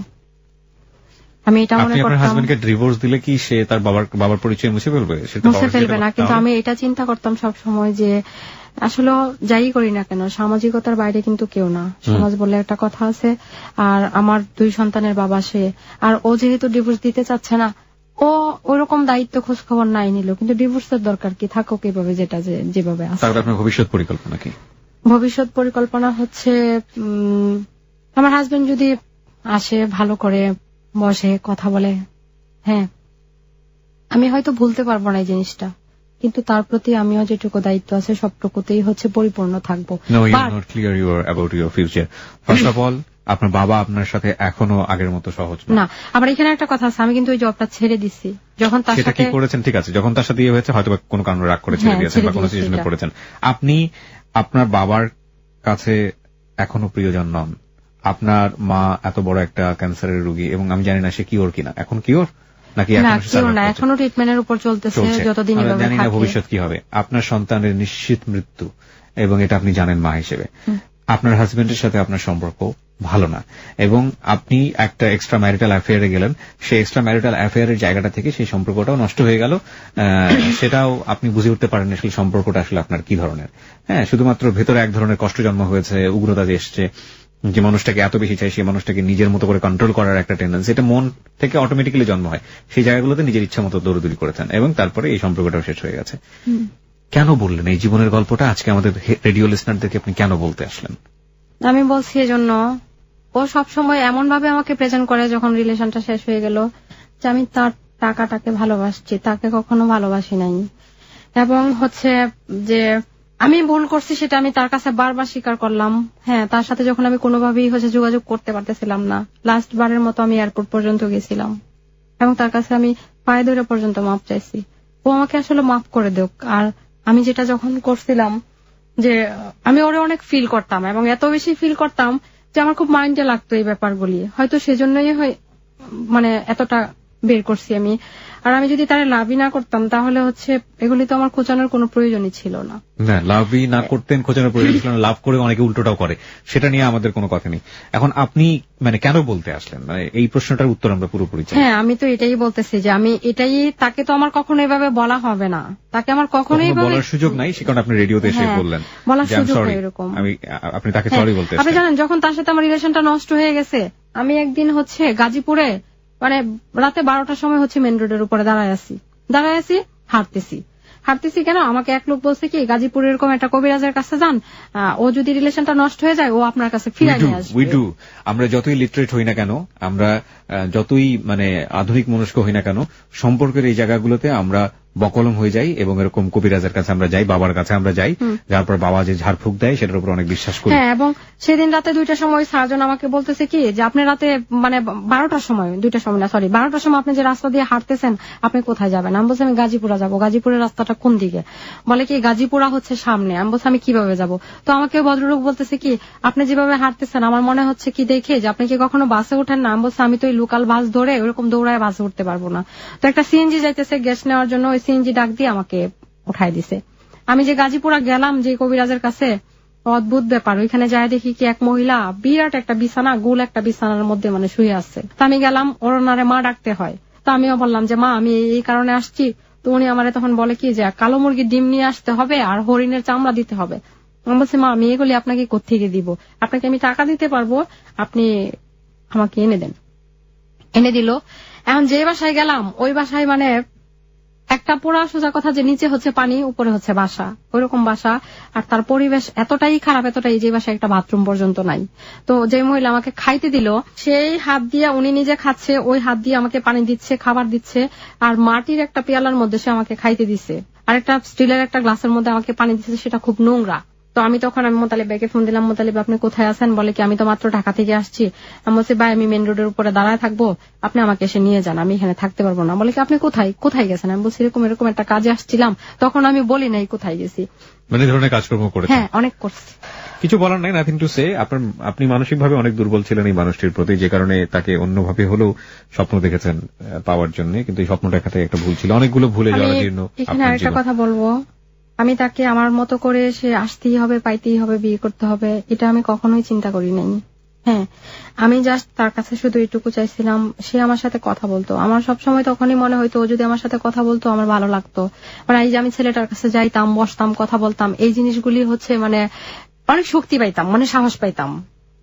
সেই জিনিসগুলো সে আপনাকে দিয়েছিলই, কিন্তু আপনি সন্দেহ করে করে সেই জিনিসগুলো আপনি নষ্ট করেছেন। হ্যাঁ, আমি নষ্ট করেছি। যেহেতু আপনার সম্পর্কের আলটিমেটলি এর বেশি কিছু চাওয়ার ছিল না, তাহলে সে কি করছে না করছে তার ব্যক্তিগত জীবনে, এবং আমি তাকে বারবার বলছিলাম। ফাইন, এখানে আপনাকে নিয়ে আমার একটা কথা বলার আছে, কারণ শোর জায়গা থেকে যেহেতু হয়তো ভবিষ্যতে আপনি এই রেডিও শোটা শুনবেন, সেটা হচ্ছে ভাই আপনার টাকা কি অনেক বেশি হয়ে গেছে?